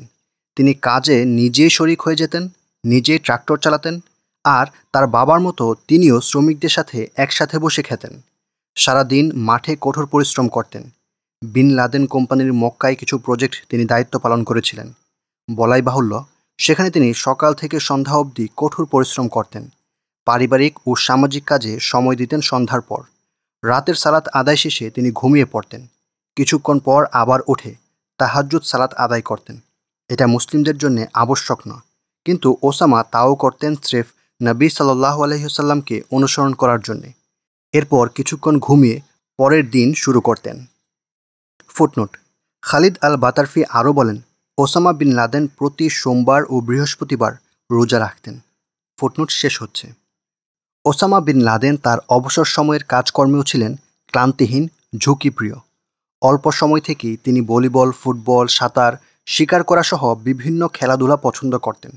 তার স্ত্রী একবার বলেছিলেন যে তাদের প্রথম সাক্ষাতের সময় থেকেই তিনি অনেক লম্বা দূরত্ব হাঁটতে পছন্দ করতেন। এছাড়া তার ছেলে উমর বলেন, আমার বাবার গতির সাথে কেউই পেরে উঠত না। যুবক বয়স থেকেই তিনি নিজেকে শারীরিকভাবে তৈরি করে নিয়েছিলেন। বাবা খুব সুঠাম দেহের অধিকারী না হলেও তার মতো পরিশ্রমে কেউই অভ্যস্ত ছিল না। ওসামার ছোটবেলার এক বন্ধু বলেছিলেন যে গ্রীষ্মের ছুটিগুলোই তিনি সিরিয়া তুর্কি বর্ডারে পর্বত আরোহ করতে পছন্দ করতেন। তার বোনের ভাষ্যমতে সেসব জায়গায় ওসামা খুবই ঝুঁকি নিয়ে পাহাড়ে উঠতেন। এতটা ঝুঁকি নেওয়া সাধারণ কারোর জন্য প্রায় অসম্ভব। তিনি জেদ্দা থেকে প্রায় 15 মাইল দূরে অবস্থিত তাদের পারিবারিক ফার্ম আল বাহারাতেও অনেক সময় কাটাতেন। সেখানে তিনি শিকার, কৃষিকাজ, ঘোড়া পালন সহ অনেক কিছুই করতেন। সেই ফার্মের একটি ঘোড়ার নাম রাখা হয়েছিল রাসূল সাল্লাল্লাহু আলাইহি সাল্লামের এক সাহাবীর যুদ্ধ ঘোড়ার নামে। এছাড়া মরুভূমিতে কোন গাড়ি কত দ্রুত চলতে পারে সেটা পরখ করে দেখার জন্য সেখানে তিনি বিভিন্ন গাড়িও চালাতেন। বয়স বাড়ার সাথে সাথে প্রকৃতি ও গ্রাম্য জীবনের প্রতি ওসামা বিন লাদেনের ভালোবাসা বাড়তে থাকে। উদাহরণস্বরূপ, নাজওয়ার লেখায় এসেছিল যে বিয়ের পর প্রথম দিকে তিনি তার কাছে আক্ষেপ করে বলেছিলেন, জেদ্দা খুব দ্রুত বাড়ছে, শহরটা কেমন যেন গিঞ্জি হয়ে যাচ্ছে। এছাড়াও শাইখ আবদুল্লাহ আজমের ছেলে হুজাইফা ৮০ দশকের শুরুর দিকের কথা স্মরণ করেছিলেন এভাবে, উসামা শহরের হৈ হুল্লোড় থেকে দূরে থাকতে চাইতেন। একসময় উসামার পরিবার ফার্মেই বেশি সময় কাটাতে থাকে। নাজওয়া বলেছিলেন, আমি আমার স্বামীর চেয়েও প্রকৃতিপ্রেমী কাউকে দেখিনি। আল্লাহর সৃষ্টি সব কিছুর প্রতি তার ছিল অগাধ আকর্ষণ। একেবারে তুচ্ছাতিতুচ্ছ ঘাসপাতা কিংবা ক্ষুদ্রাতি ক্ষুদ্র প্রাণীও বাদ ছিল না। আর তার ছেলে ওমর লিখেছেন, বাবা বাইরের প্রকৃতি খুবই পছন্দ করতেন। ফার্মের জমিতে তিনি খুব যত্ন করে একটি বাগান করেছিলেন। তিনি সেখানে পামসহ বিভিন্ন প্রজাতির শত শত গাছ লাগিয়েছিলেন। এছাড়াও বাবা এক ব্যয়বহুল মরুদ্যান বানিয়েছিলেন। সেখানে তিনি রিডসসহ বিভিন্ন জলজ উদ্ভিদ চাষ করতেন। বাগানের কোনো সুন্দর গাছ, ফুল কিংবা তেজি ঘোড়ার কোনো একটি দিকে যখন বাবা তাকাতেন, তখন তার চোখগুলো আনন্দে আর গর্বে ছলছল হয়ে উঠত। শহরের চেয়েও গ্রামীণ পরিবেশের শ্রেষ্ঠত্বে বিশ্বাস ওসামা বিন লাদেনের চিন্তা ভাবনাকেও প্রভাবিত করেছিল। তিনি প্রতিকূলতার মাঝে টিকে থাকাকেও গুরুত্ব দিতেন। তিনি মনে করতেন শহরের চেয়েও পাহাড়ের ভাঁজে সহজে লুকানো যায়। অবশ্য তিনি এই বিশ্বাসও রাখতেন যে কষ্ট ছাওয়া গ্রাম্য জীবন সমাজ ব্যবস্থাকে শক্তিশালী করে, বাইরের আক্রমণকে শহরের চেয়েও ভালোভাবে প্রতিহত করতে পারে, পুরুষদের যুদ্ধস্পৃহাকে সংরক্ষণ করে। আর সবচেয়ে বড় কথা হলো, তিনি মনে করতেন গ্রামীণ পরিবেশ তাকে শহরের সমাজের অবক্ষয় থেকে নতুনভাবে গড়ে তোলার সুযোগ দিয়েছেন। এসব থেকে বোঝা যায় ওসামা স্কুল কিংবা নিজের পড়াশোনার কোনো এক পর্যায়ে ইবনু খালদুনকে অধ্যয়ন করেছেন। ইবনু খালদুনের লিখায় কাজে সামাজিক সংহতি, ঐক্য, সামরিক প্রশিক্ষণের জন্য গ্রামীণ সমাজ ব্যবস্থার গুরুত্ব প্রকাশ পায়। ইবনু খালদুন এমন পয়েন্টও এনেছিলেন যে মুসলিমদের সামরিক উৎসাহ উদ্দীপনা না থাকলে তারা রাসূল সাল্লাল্লাহু আলাইহি সাল্লামের আনীত সত্যকে বিজয়ী করতে পারত না। ইবনু খালদুনের মতে শহুরে সমাজ দুর্বলতা, জালিম সরকার ব্যবস্থা, সামাজিক অবক্ষয় ইত্যাদি ডেকে আনে। এখনও পর্যন্ত আমি যা কিছু পেয়েছি সেই অনুযায়ী ওসামা বিন লাদেন ইবনু খালদুনকে একবারও উদ্ধৃত করেননি, কিন্তু তার চিন্তা ভাবনা ও জীবনযাত্রা থেকে বোঝা যায় ইবনু খালদুনের মতো তিনি বিশ্বাস করতেন যে ইসলামী সভ্যতার পুনরুত্থান হবে গ্রামীণ গোত্রীয় সমাজ ব্যবস্থা থেকেই। ওসামা শাইখ আবদুল্লাহ আজমকে শ্রদ্ধা ও ভক্তি করবার পেছনে কেবল তার ধার্মিকতা কিংবা যোগ্যতাই একমাত্র কারণ ছিল না, বরং শাইখ আজমের শহুরে পরিবেশকে উপেক্ষা করার নীতিও অন্যতম আরেকটি কারণ ছিল। ওসামা বলেছিলেন, শাইখ বেশিরভাগ মুসলিমদের কাছে চেনা সেই পরিবেশ ছেড়ে এসেছিলেন যেখানে মসজিদ আর ব্যক্তিজীবনের মধ্যে ইসলামকে সীমাবদ্ধ করে রাখা হয়। এরপরেই তিনি দক্ষিণ এশিয়ার পাহাড়ি অঞ্চল থেকে ইসলামী বিশ্বের মুক্তির সংগ্রাম শুরু করেছিলেন। আল কায়েদা এবং নিজের ব্যাপারে ওসামা বিন লাদেন বলেছিলেন, পাহাড় পর্বতই হলো আমাদের সহজাত স্থান, আফগানিস্তান, ইয়েমেন এগুলোই আমাদের জন্য উপযুক্ত ঘাঁটি। এখানকার প্রকৃতি পাহাড়ে ঘেরা, এখানকার মানুষেরা সাদামাটা, অস্ত্রসজ্জে সজ্জিত। আর এই প্রকৃতি যে কাউকেই এমন নিঃশ্বাস নেওয়ার সুযোগ করে দেয় যা সব ধরনের অপমান ও গ্লানি থেকে মুক্ত। মানুষদের মধ্যে জিহাদি চেতনা সৃষ্টি করার ক্ষেত্রেও ওসামা বিন লাদেনের চিন্তা ইবনু খালদুনের সাথে মিলে যায়। ওসামা বলেন, যুদ্ধ অর্থাৎ জিহাদ আমাদের দিন এবং শরিয়ার অংশ, আর সামরিক প্রশিক্ষণ অর্থাৎ ইদাদ প্রত্যেক মুসলিমের জন্য দায়িত্বস্বরূপ। মানুষের জন্য অস্ত্র সহজলভ্য হওয়া উচিত। যে কোনো ধরনের বিলাসিতার প্রতিও তার ছিল তীব্র অনীহা, এমনকি এমন সব বিষয়ের প্রতিও যেগুলো কিনা এখন আর বিলাসী সামগ্রী নয়, বরং অনেকটা প্রয়োজনেই পরিণত হয়েছে বলা যায়। এসি, ঠান্ডা বরফ টুকরো, ট্যাপের পানি, টেলিভিশন ইত্যাদি। বিলাসিতার প্রতি তার এমন তীব্র অনীহাও ইবনু খালদুনের শিক্ষার সাথে সামঞ্জস্যপূর্ণ। এই ব্যাপারে ওসামা বিন লাদেনের দৃঢ়তা এবং তার জীবনযাপন যে সেই দৃঢ়তারই প্রতিফলন ছিল, সেটা তার আশেপাশের সবচেয়ে চেনাজানা মানুষেরাই সবিস্তারে বর্ণনা করেছেন। বিলাসিতাকে যে তিনি একেবারে সহজাতভাবেই খারাপ মনে করতেন তেমনটা কিন্তু নয়, বরং তিনি একে শারীরিক যত সব দুর্বলতা, বস্তুবাদ কিংবা অর্থের নেশা, আল্লাহর জন্য নিজের কমফোর্ট জোন থেকে বেরিয়ে আসতে অস্বীকার করার প্রবণতা ইত্যাদির উৎস মনে করতেন। তিনি মনে করতেন আল্লাহ সমস্ত মুসলিমকে কোনো না কোনো সময়ে এমন সব পরীক্ষায় অবশ্যই ফেলেন যাতে উত্তীর্ণ হতে নিজের কমফোর্ট জোন থেকে বেরিয়ে আসা বাঞ্ছনীয়। আমেরিকার বিলাসী জীবনযাত্রাকে ওসামা বিন লাদেন আমেরিকার বিরুদ্ধে যুদ্ধে মুজাহিদদের জন্য একটি সুবিধা হিসেবে দেখতেন। সাংবাদিক আহমদ জাইদানকে তিনি বলেছিলেন, পশ্চিমাদের, বিশেষ করে আমেরিকানদের মন মানসিকতা হলো বস্তুবাদী। ওরা বিলাসিতা আর শান্তশিষ্ট জীবনযাপনে অভ্যস্ত। আফগানিস্তানের মতো একটি দেশে এসে নিজেদেরকে বিলিয়ে দিতে ওদের ব্যাগ পেতে হয়। আফগানিস্তান, এমনকি এর ম্যাপ সম্পর্কে কোনো সাধারণ ট্যাক্স দেনেওয়ালাকে বোঝাতে হলেও একজন প্রশাসনিক কর্মকর্তাকে অনেক সময় নিয়ে বুঝতে হয়। বোঝাতে হয়। রাসূল সাল্লাল্লাহু আলাইহি সাল্লামের এক সাহাবী কাব বিন মালিক রাদিয়াল্লাহু আনহু তার খুব অল্প সময়ের খামখেয়ালির কারণে রাসূল সাল্লাল্লাহু আলাইহি সাল্লামের সাথে তাবুক যুদ্ধে অংশ নিতে পারেননি। এই উদাহরণ এনে ওসামা বিন লাদেন উপসংহার টানলেন যে তিনি, তার পরিবার এবং আল কায়দার জন্য বিলাসিতায় ডুবে যাওয়ার ঝুঁকি নেয়ার চেয়েও এই পাহাড়ে পর্বতে গাছের নিচে থাকাই বরং ভালো। ওসামা বিন লাদেনের উপর ইবনু খালদুনের সম্ভাব্য প্রভাব সম্পর্কে মেলিস রুথভেন লিখেছেন, বিন লাদেন ও আল কায়দাকে যতটা ধ্বংসবাদী বা নিহিলিস্ট ভাবা হতো, তারা ঠিক তেমনটা নয়। আধুনিক উপকরণের সন্নিবেশ ঘটলেও আল কায়দার গাঠনিক এবং উদ্দেশ্যগত বিষয়গুলো ৬০০ বছরেরও বেশি সময় আগে ইবনু খালদুনের উল্লেখিত ঐতিহাসিক পুনরাবৃত্তি ও পুনরুজ্জাগরণের প্যাটার্নের সাথে অনেকটাই মিলে যায়। আল্লাহর রাসূল সাল্লাল্লাহু আলাইহি ওয়াসাল্লাম ও সাহাবাগণ। ওসামার যুবক বয়সে তার ধর্মীয় বিশ্বাসের বিকাশ ঠিক কিভাবে কখন হয়েছিল তা সঠিকভাবে নির্ধারণ করাই সম্ভবত সবচেয়ে কঠিন। তার বাবা নিস্তাবান মুসলিম ছিলেন, আর অবশ্যই তিনি তার সন্তানদেরকে সেভাবেই গড়ে তুলেছিলেন। তাই এটা বোধ হয় যে ওসামার ধর্মীয় উৎসাহ উদ্দীপনার কেন্দ্রে তার বাবাই ছিলেন। স্টিভ কোলের মতে মোহাম্মদ বিন লাদেন ছিলেন এমন একজন মানুষ যিনি সন্তানদের মনে ইসলামী বিশ্বাসকে গেঁথে দিয়েছিলেন এইভাবে যে ইসলাম হচ্ছে সীমান্তবিহীন পৃথিবীর জন্যে, এমনটি তিনি গেঁথে দিয়েছিলেন। এটাও সত্য বলেই মনে হয়, কেননা মুসলিমদের বিশ্বাসের একটি অংশ হল আল্লাহ একসময় পুরো পৃথিবীতে ইসলামকে বিজয়ী করে দেবেন। আর ওসামাও বারবার বলতেন, সীমান্তগুলো আদতে কিছুই না, সমগ্র পৃথিবী আল্লাহর। কিন্তু ছেলের ধর্মীয় চিন্তা চেতনার বিকাশে মোহাম্মদ বিন লাদেনের অবদান কেবল কিছু তাত্ত্বিকতায় সীমাবদ্ধ ছিল না, বরং ছেলেকে তিনি এই দীক্ষাও দিয়েছিলেন যে দ্বীনের রাহে আল্লাহ ও তার রাসূল সাল্লাল্লাহু আলাইহি ওয়াসাল্লামের কথা অনুযায়ী তাকে কাজও করতে হবে। আর মোহাম্মদ বিন লাদেন নিজেই কথা ও কাজের এমন চমৎকার সমন্বয় ছিলেন যে এই সময়ে তার মতো দ্বিতীয় আরেকজন খুঁজে পাওয়া দুষ্কর। তিনি স্রেফ রাজ পরিবারের কিছু প্রাসাদ বানানোর ইঞ্জিনিয়ারই ছিলেন না, বরং সৌদি আরবকে আধুনিক করার ক্যাম্পেইনে যত রাস্তাঘাট, বিমানবন্দর, বন্দর, সামরিক ঘাঁটিসহ যত ধরনের অবকাঠামো প্রয়োজন হতো, সেই সব কিছুরই কেন্দ্রীয় দায়িত্ব থাকত তারই হাতে। ওসামা বিন লাদেন তার বাবার কাছে তাত্ত্বিক শিক্ষাটুকু তো পেয়েছিলেন ঠিকই, সাথে তার বাবাকে দেখে এই দীক্ষাও পেয়েছিলেন যে আমল করা ছাড়া সেই শিক্ষা আদৌ যথেষ্ট নয়।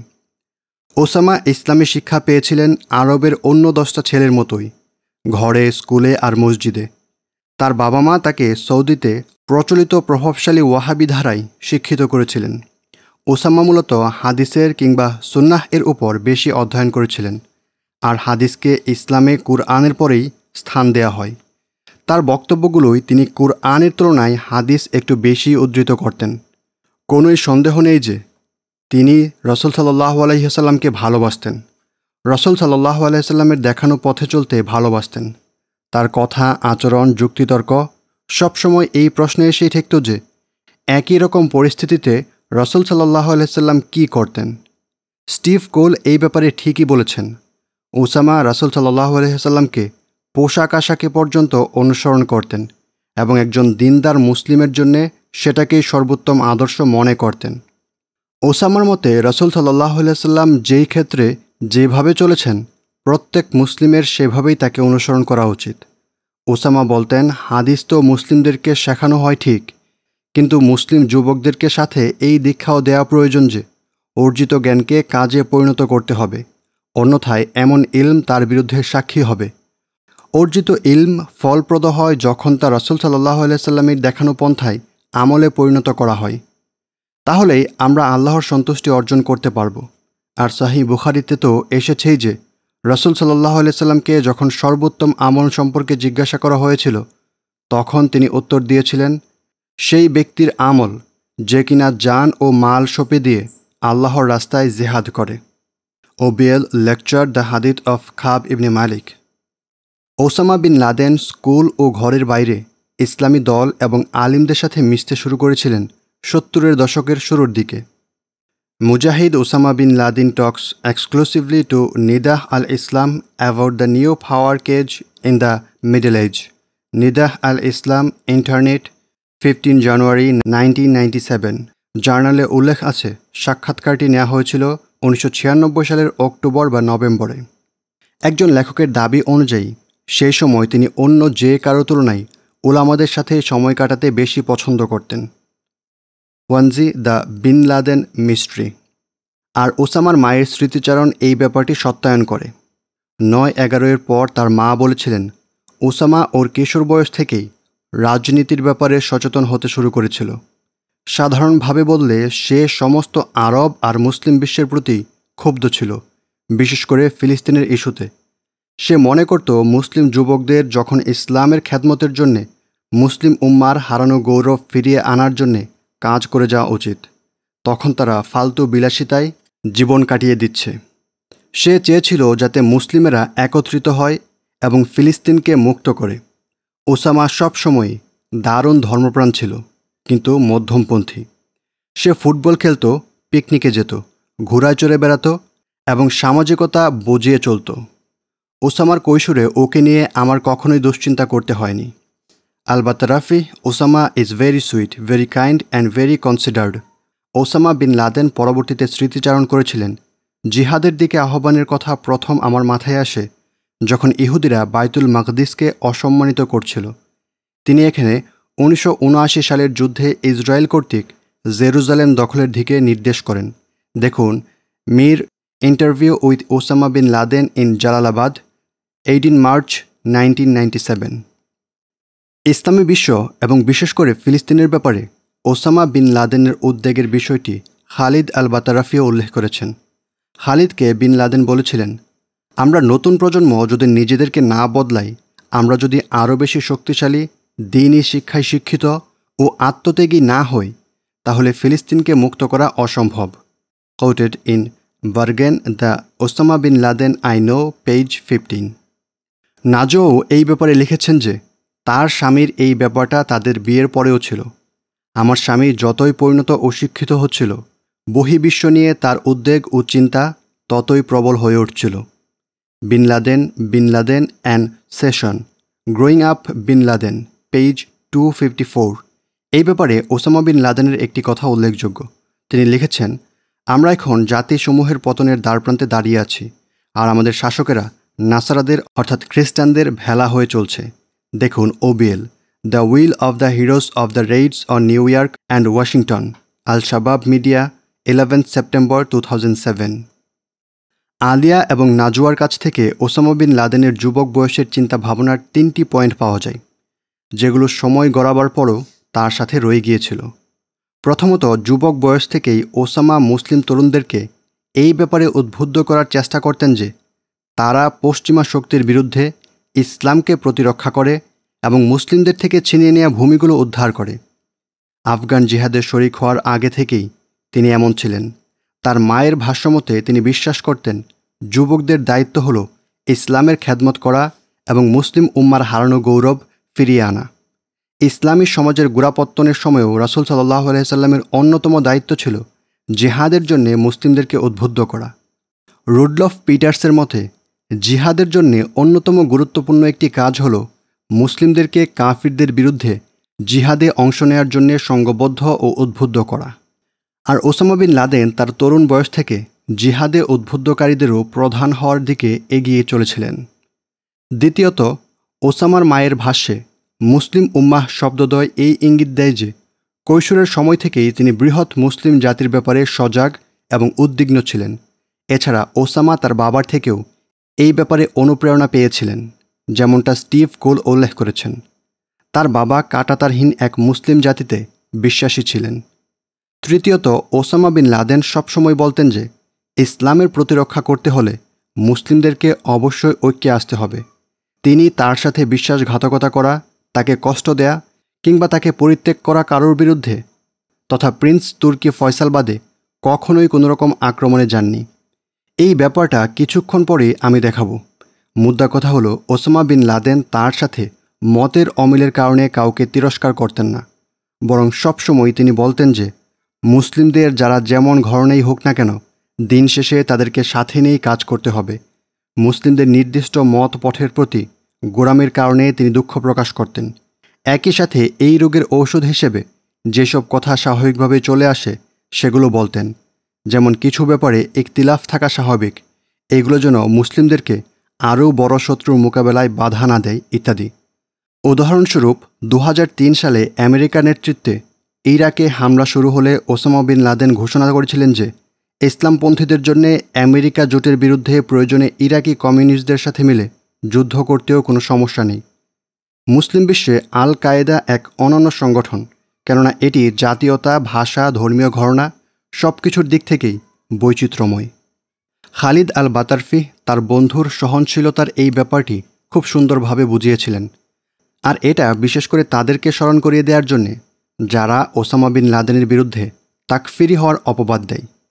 সাংবাদিক জোনাথ র্যান্ডালকে খালিদ আল বাতারফি বলেছিলেন, আমরা তার মতো কঠিন দিনদার মুসলিম ছিলাম না, কিন্তু তিনি কখনোই তার মতাদর্শ আমাদের উপর জোর করে চাপিয়ে দিতেন না। যেসব যুবকেরা সফলতা আদায় করত না, তিনি খুব সুন্দরভাবে তাদের মন জয় করতেন।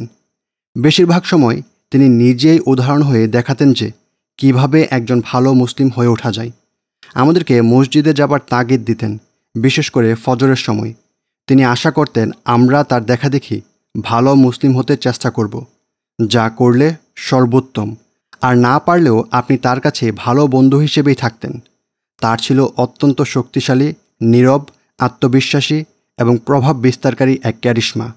যদিও শিক্ষাজীবনে ওসামা বিন লাদেন যথেষ্ট ধর্মীয় জ্ঞানই অর্জন করেছিলেন, কিন্তু প্রচলিত রীতি অনুসারে তিনি কোনো আলিম ছিলেন না, আর তার বক্তব্যগুলোতে নিজ মতের প্রতি কোনো রকম গোঁড়ামিও দেখা যেত না, যেমনটা সাধারণত বেশিরভাগ পেশাদার আলিমদের বেলায় দেখা যায়। ইসলামের উপর বিন লাদেনের জ্ঞানের ভিত্তি ছিল কুরআন এবং সুন্নাহ। একই সাথে তার শিক্ষা দীক্ষা, তার পারিবারিক জীবন, উঠতি বয়সে আলিমদের সাথে মেলামেশা, ইসলামী ব্যবস্থা ও ইসলামের ইতিহাস নিয়ে তার নিজস্ব অধ্যয়ন এবং এমন সব মানুষদের সাথে থেকে যুদ্ধ করা যারা ছিলেন রীতিমতো প্রশিক্ষিত আলিম, বিশেষ করে ফিলিস্তিনি আলিম শাইখ আবদুল্লাহ আজ্জামের সাথে থাকা, এই সব কিছুই ওসামা বিন লাদেনের ইসলামী জ্ঞানের ভিত্তি হিসেবে কাজ করেছিল। আমার আগের একটি বই থ্রো আওয়ার এনিমিজ আইজে আমি তো প্রায় নিশ্চয়তার সাথে লিখেছিলাম যে ওসামা সাইয়েদ কুতুব দ্বারা প্রভাবিত ছিলেন। কিন্তু সাইয়েদ কুতুব, যাকে সাধারণত ইসলামী মৌলবাদের জনক হিসেবেই চেনা হয়, ওসামার উপর তার তেমন প্রভাব তো ছিলই না। আদৌ কোনো প্রভাব ছিল কিনা তাও সন্দেহের বিষয়। যদিও অনেকে এই ব্যাপারটা নিশ্চয়তার সাথেই বলে থাকেন যে ওসামা কখনো না কখনো সাইয়েদ কুতুবের বই পড়েছিলেন এবং সাইয়েদ কুতুবের মতাদর্শই ওসামাকে পৃথিবী জুড়ে যুদ্ধের দিকে ধাবিত করেছে, কিন্তু আমি এই ধারণার পক্ষে অকাট্য কোনো প্রমাণ পাইনি। পশ্চিমের বিন লাদেন বিশেষজ্ঞদের মধ্যে কেবল এক আইন অধ্যাপক খালেদ ফদলকেই পেলাম যিনি ব্যাপারটা খেয়াল করেছেন। এতজনের মধ্যে কেবল তিনিই লিখেছেন যে ওসামা বিন লাদেন সাইয়েদ কুতুবের কথা তেমন কখনোই উল্লেখ করেননি। আমি তো আরও এক ধাপ এগিয়ে গিয়ে বলবো যে আমি ওসামার কোনো একটি বক্তব্য বা বিবৃতিতে একটিবারও সাইয়েদ কুতুবের উল্লেখ দেখিনি। আমি বরং সালাফি আলিম হুসাইন বিন মাহমুদের সাথেই একমত, যিনি লিখেছেন কেবল মূর্খরাই আল কায়েদাকে শাইখ সাইয়েদ কুতুবের সাথে মেলায় আর দাবি করে যে আল কায়েদা নাকি ডক্টর জাওয়াহিরির মিশরীয় ইসলামী জিহাদ সংগঠনটিরই পরবর্তী রূপমাত্র।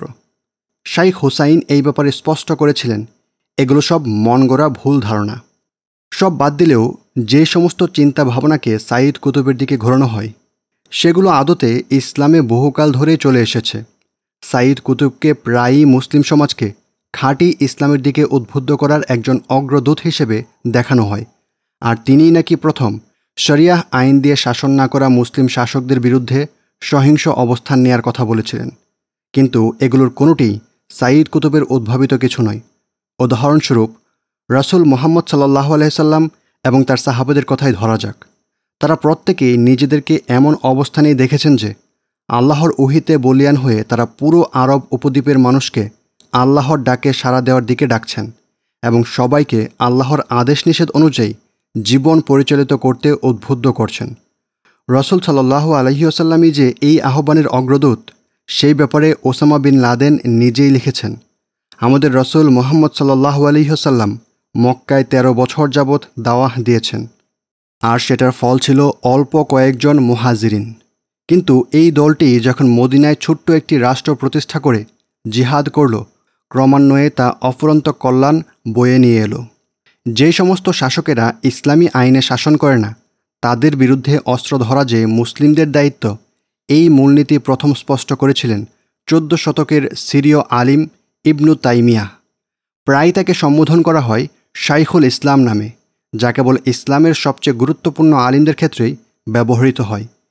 ইমাম ইবনু তাইমিয়াহ ছিলেন সালাফি ধারার সূতিকাগারদের একজন, যেখানে কুরআন, হাদিস এবং মুসলিমদের প্রথম ৩ প্রজন্ম তথা সালাফদের কথা ও আমলকে সবচেয়ে বেশি প্রাধান্য দেওয়া হয়।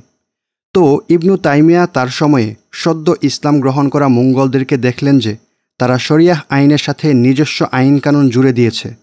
মঙ্গলদের সেই মিশ্র ব্যবস্থাকে তিনি দ্ব্যর্থহীন কণ্ঠে অন-ইসলামিক ঘোষণা করেন।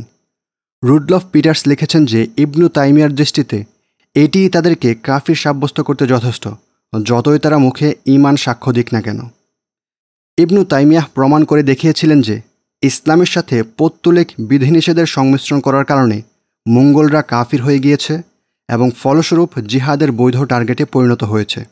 অর্থাৎ দেখা যাচ্ছে সম্পূর্ণ ইসলামী শরিয়াহ দিয়ে শাসন না করা শাসকদেরকে কাফির বলার এই ব্যাপারে অগ্রবর্তী হওয়া হোক কিংবা অন-ইসলামিক শাসকদের বিরুদ্ধে সশস্ত্র জিহাদ করার ব্যাপারেই হোক, কোনোটি সাইয়্যিদ কুতুবের নিজের উদ্ভাবিত নতুন কিছু ছিল না, বরং তা কুরআন, সুন্নাহ এবং ইসলামী ফিকহে আবহমান কাল ধরেই ছিল। আর স্কুলে থাকাকালীন সময়ে এই প্রাথমিক উৎসগুলো থেকেই ওসামা এইসব ব্যাপারে আগাগোড়া দীক্ষিত হয়ে গিয়েছিলেন। ওসামা বিন লাদেনের উপর সাইয়্যিদ কুতুবের প্রভাব আরও ভালোভাবে খতিয়ে দেখার জন্যে উপযুক্ত প্রশ্ন হলো, কেন তিনি সাইয়্যিদ কুতুবের মৌলিক চিন্তাগুলোর সব গ্রহণ করেননি? মিশরীয় ইসলামপন্থী সাইয়্যিদ কুতুব মনে করতেন আজকের পৃথিবী মুহাম্মদ সাল্লাল্লাহু আলাইহি ওয়াসাল্লামের আগমনের পূর্বের ন্যায় অজ্ঞতার যুগে ফিরে গিয়েছে। পৃথিবী বলতে তিনি পুরো বিশ্বকেই বোঝাতেন, আর মনে করতেন অমুসলিমরা তো বটেই, মুসলিমদের মধ্যেও যারা ইসলামের আলোকে দিনদার জীবনযাপন করছে না, তারাও বিপদের মধ্যে রয়েছে। সাইয়্যিদ কুতুব ছিলেন তাকফিরি চিন্তার অন্যতম প্রবক্তা।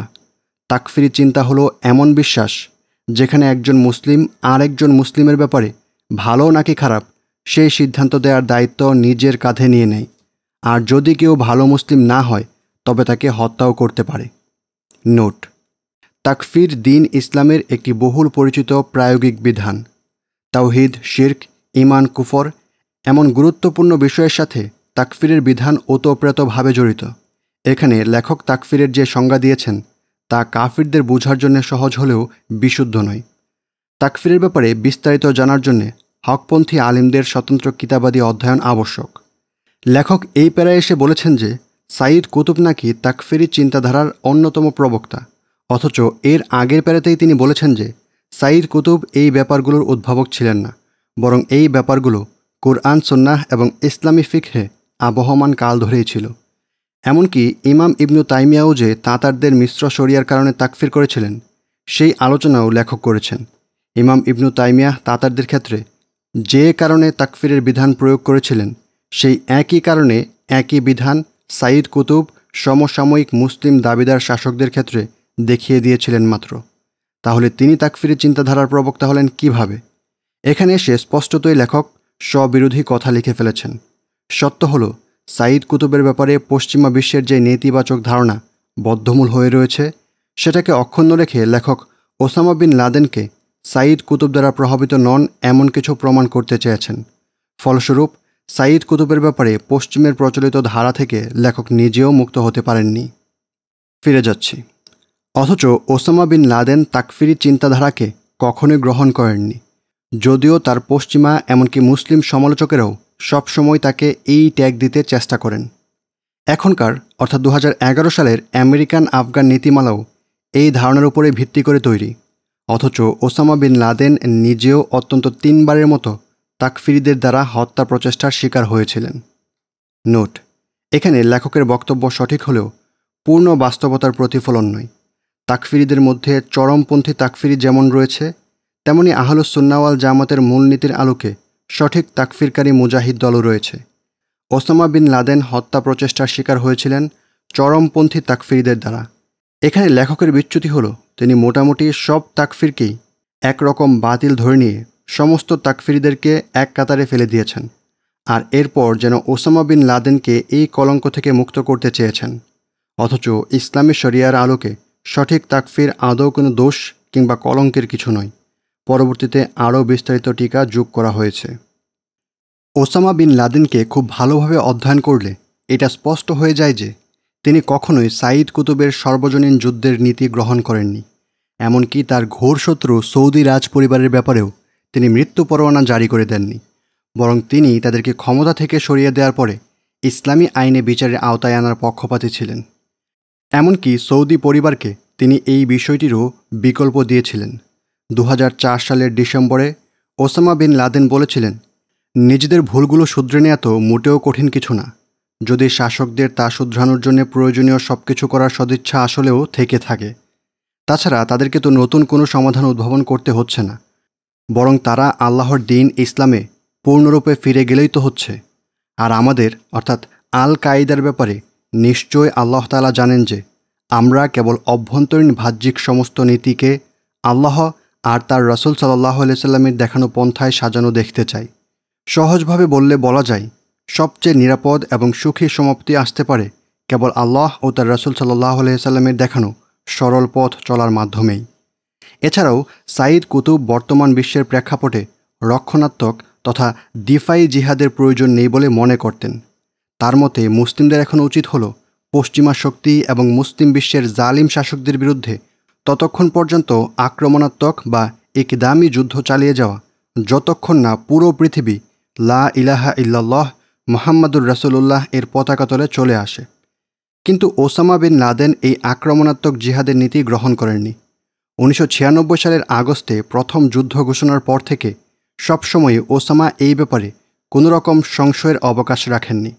সবসময় তিনি স্পষ্ট করে বলেছেন যে তিনি জানেন আল্লাহ তাআলা নিজ পরিকল্পনা অনুযায়ী অবশ্যই কোনো এক সময়ে গোটা পৃথিবীকে ইসলামের ছায়াতলে আনবেন। কিন্তু সাথে তিনি এটাও স্পষ্ট করেছিলেন যে তিনি আক্রমণাত্মক জিহাদের ডাক দিতে আগ্রহী নন, বরং গত 14 বছর ধরে অর্থাৎ 1996 থেকে 2010 সালের বিবৃতির পর বিবৃতি, সাক্ষাৎকারের পর সাক্ষাৎকারে ওসামা বিন লাদেন আত্মরক্ষামূলক জিহাদের ডাকই দিয়ে গিয়েছেন, যাতে করে মুসলিম বিশ্বে আমেরিকার উপস্থিতি নিঃশেষ হয়ে যায়, ইসরায়েলকে ধ্বংস করা যায়, শরিয়াহ দিয়ে শাসন না করা শাসকদেরকে উৎখাত করা যায় এবং যাতে ফিলিস্তিন, স্পেন, দক্ষিণ থাইল্যান্ড, মিরান্ডাও সহ একসময় মুসলিমদের অধিকারে থাকা অঞ্চলগুলোকে পুনরুদ্ধার করা যায়। এখন এই সমস্ত লক্ষ্যকে পশ্চিমা পণ্ডিত বা মন্তব্যকারীরা নিজেদের মন গড়া সংজ্ঞা অনুযায়ী আক্রমণাত্মক বলল নাকি কি বলল তা একেবারে অপ্রাসঙ্গিক। কেননা ইসলামে জিহাদের মূলনীতি অনুসারে এই সবগুলো আত্মরক্ষামূলক বা দিফাই জিহাদের কাতারেই পড়ে। আর ওসামা বিন লাদেনের এই আত্মরক্ষামূলক জিহাদের আদর্শ সবসময় কুরআন, সুন্নাহ এবং ইসলামের ইতিহাসের সম্মুখ সারির আলিমদের অবস্থান দ্বারা সিদ্ধ ছিল। বিশেষ করে 2003 সালে আমেরিকার নেতৃত্বে ইরাক আক্রমণের পর থেকে ওসামার এই আত্মরক্ষামূলক জিহাদের আদর্শের ব্যাপারে কোনো রকম সন্দেহেরও অবকাশ থাকে না। নোট: ইকদামি বা আক্রমণাত্মক জিহাদ কাফিরদের রাষ্ট্রে ইসলামী শরিয়াহ প্রতিষ্ঠা কিংবা তাদের থেকে জিজিয়া কর আদায়ের জন্য যেই জিহাদ পরিচালিত হয় তাকে বলা হয় জিহাদ আত তালাব বা ইকদামি জিহাদ বা জিহাদ আল ইহতিলাল অর্থাৎ আক্রমণাত্মক জিহাদ। এই জিহাদের হুকুম হচ্ছে এই জিহাদ ফারজে কিফায়া। মুসলিম রাষ্ট্রপ্রধান বছরে অন্তত একবার এই ধরনের জিহাদ পরিচালনা করবেন। কিছু লোক আদায় করলে এই ফারজিয়াতের হক আদায় হয়ে যাবে।